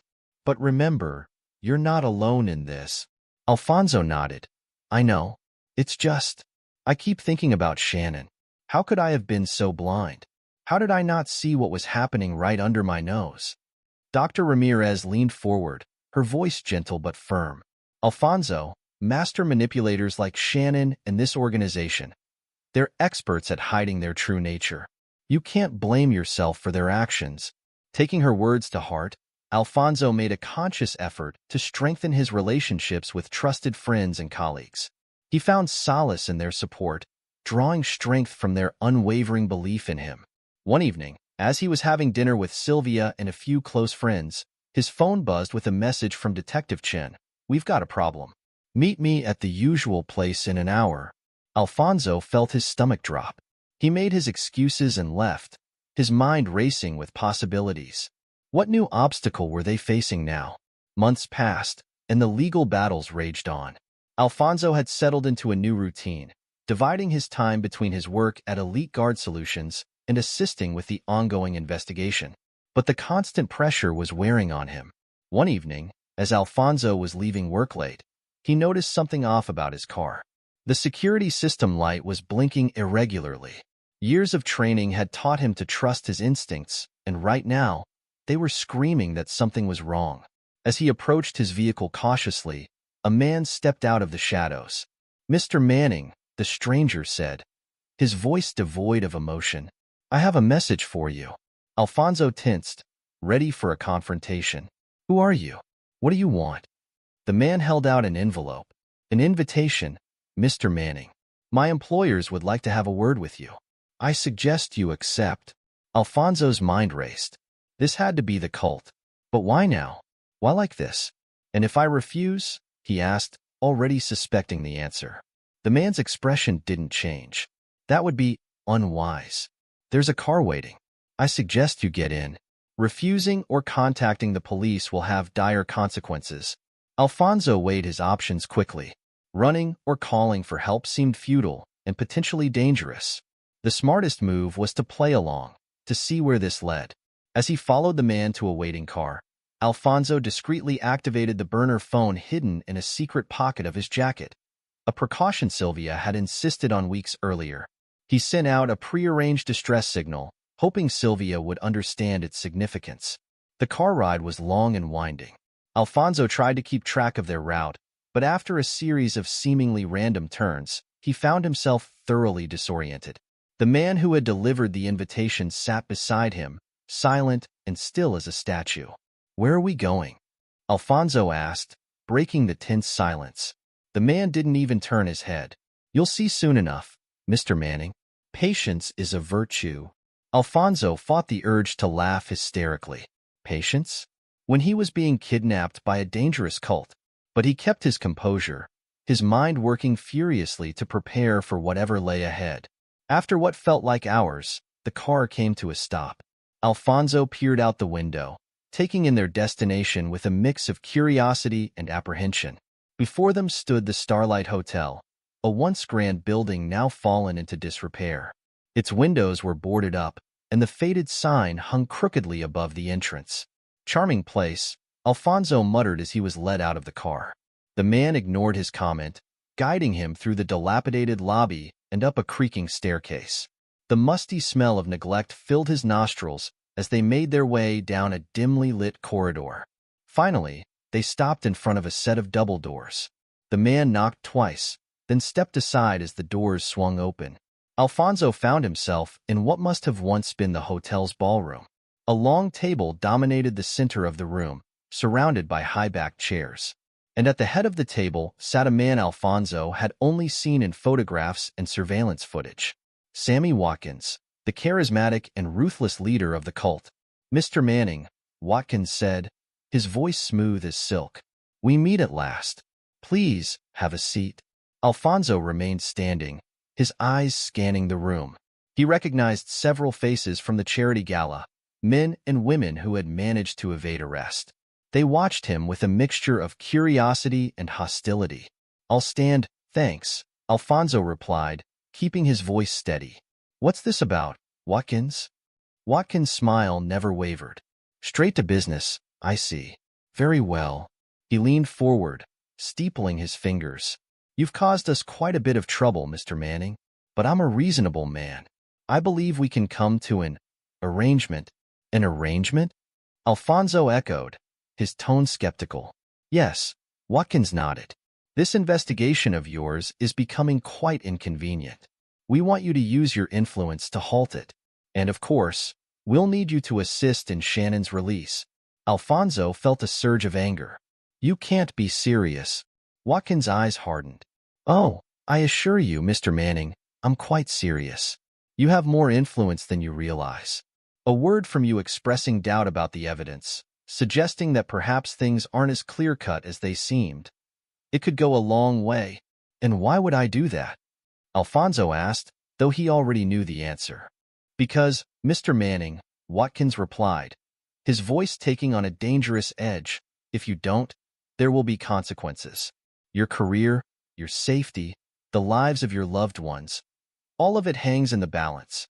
We have reach you can't even begin to imagine." Alfonso's mind raced. He needed time, needed to figure out a way out of this. I need to think about this," he said, trying to keep his voice neutral. Watkins nodded, as if he had expected this response. "Of course, we're not unreasonable. Take some time to consider your options. We'll give you a moment to collect your thoughts." With a wave of his hand, Watkins dismissed the others from the room. As they filed out, Alfonso was left alone, the weight of the situation pressing down on him. He paced the room, his mind working furiously. He knew he couldn't give in to their demands, but outright refusal would likely get him killed. He needed a plan. As he moved around the room, Alfonso's security training kicked in. He noted potential escape routes, items that could be used as weapons. And then he saw it, a small air vent near the floor, partially hidden behind a heavy curtain. Moving as quietly as he could, Alfonso made his way to the vent. It was small, but he thought he might be able to squeeze through.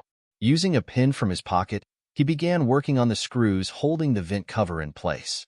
Come on, he muttered under his breath as he worked on the stubborn screws. Just as he managed to loosen the last screw, he heard footsteps approaching. Quickly, he moved away from the vent, his mind racing. He had a way out now, but leaving might mean losing the opportunity to gather crucial evidence against the cult. As the footsteps grew closer, Alfonso made his decision. He would stay, for now. He had a chance to gather information that could be vital to bringing down the cult once and for all.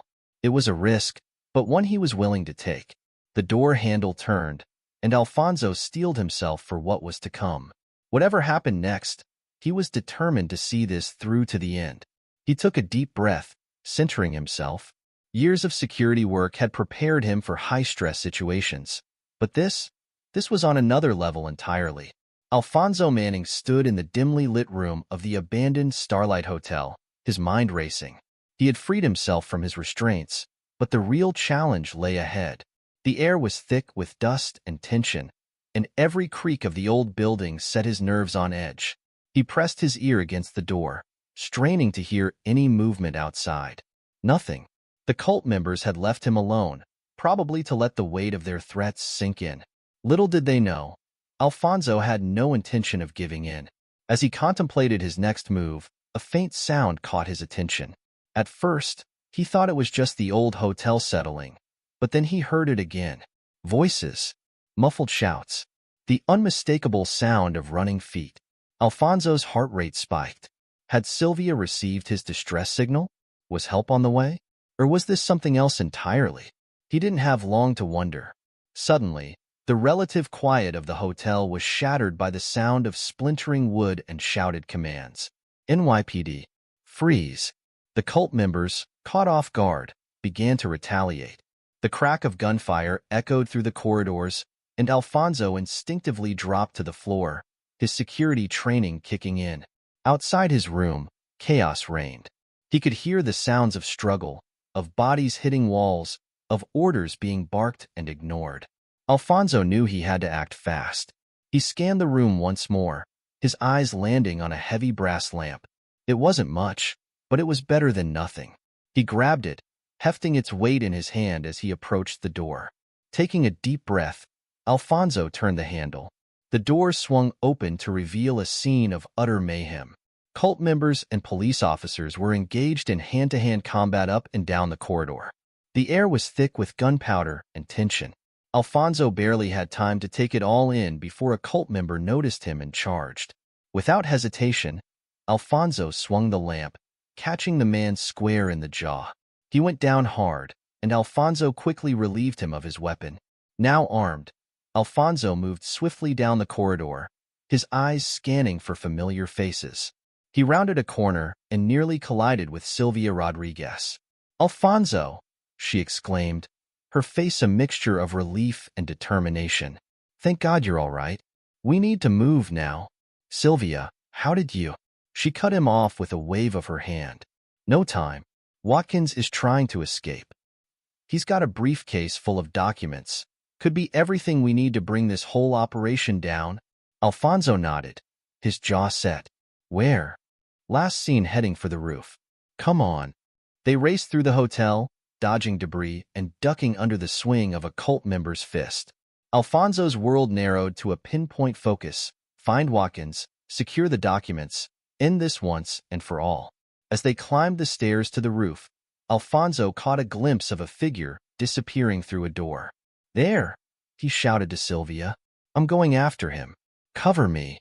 Without waiting for a response, Alfonso burst through the door onto the roof. The cool night air hit him like a slap, a stark contrast to the stuffy interior of the hotel. And there, silhouetted against the city skyline, was Sammy Watkins. Sammy Watkins stood at the edge of the roof, his expensive suit rumpled, his usually perfectly coiffed hair in disarray. In one hand, he clutched a briefcase. In the other, a gun. "It's over, Watkins," Alfonso called out, his own weapon trained on the cult leader. "There's nowhere left to run." Watkins turned, his face a mask of contempt. "Oh, Mr. Manning, always the Boy Scout, aren't you? You have no idea what you're dealing with." "I think I have a pretty good idea," Alfonso replied, taking a cautious step forward. "Money laundering, identity theft, human trafficking. And that's just the tip of the iceberg, isn't it?" Watkins' laugh was hollow. "You think you've won? This is bigger than you, bigger than all of us. You can't stop what's coming." "Maybe not," Alfonso conceded. "But I can stop you." What happened next was a blur of motion. Watkins raised his gun, but Alfonso was faster. He tackled the cult leader, sending them both sprawling across the rooftop. The briefcase skittered away, teetering dangerously close to the edge. They grappled, each man fighting for control. Watkins was stronger than he looked, his desperation lending him strength. He landed a solid punch to Alfonso's jaw, momentarily stunning him. Watkins scrambled to his feet, lunging for the briefcase. Alfonso, shaking off the blow, launched himself forward, catching Watkins around the ankles. They both went down hard, rolling perilously close to the roof's edge. The gun had been lost in the scuffle, but that didn't stop Watkins. He fought like a cornered animal, all pretense of civility gone. His elbow caught Alfonso in the ribs, driving the air from his lungs. For a moment, Alfonso faltered. Watkins seized the opportunity, shoving hard. Alfonso felt himself sliding, the rough concrete of the roof scraping against his back. And then, suddenly, there was nothing beneath him but air. Time seemed to slow. Alfonso could see the street far below, could hear Sylvia's shout of alarm. His hand shot out, grasping desperately for anything to stop his fall. His fingers caught the edge of the roof, and he hung there, suspended between life and death. Watkins' face appeared above him, a mixture of triumph and madness in his eyes. "Goodbye, Mr. Manning," he sneered, raising his foot to stamp on Alfonso's fingers. But Alfonso wasn't done yet. With a surge of adrenaline, he swung his other hand up, catching Watkins by the ankle. The cult leader's eyes widened in shock as he lost his balance, tipping forward over the edge of the roof. In that moment, Alfonso had a choice. He could let Watkins fall, ending the threat once and for all. It would be so easy. Just let go. But that wasn't who Alfonso was. With a grunt of effort, he tightened his grip on Watkins' ankle, even as his other hand began to slip from the roof's edge. "Sylvia," he shouted. "A little help here." Sylvia appeared at the edge of the roof, her eyes widening as she took in the scene. Without hesitation, she grabbed Alfonso's arm, bracing herself against the roof's edge. Together, they hauled both Alfonso and Watkins back onto solid ground. Watkins collapsed, the fight gone out of him. Alfonso, breathing heavily, secured the cult leader's hands behind his back with his own tie. You saved me," Watkins panted, disbelief evident in his voice. "Why?" Alfonso met his gaze steadily. "Because that's what the good guys do, Watkins. We're better than you. And now, you're going to face justice for everything you've done." As if on cue, the roof door burst open. Detective Chen and her team poured out, weapons at the ready. They quickly took control of the situation, securing Watkins and retrieving the briefcase. Detective Chen approached Alfonso, a rare smile on her face. "Good work, Manning. We got them. All of them." Alfonso nodded, the adrenaline beginning to fade, leaving him feeling drained. "The documents?" "Safe," Chen confirmed. "And from what we've seen so far, it's everything we need to bring this whole organization down." As the police led Watkins away, Alfonso felt a hand on his shoulder. He turned to find Sylvia standing there, concern etched on her face. "You okay?" she asked softly.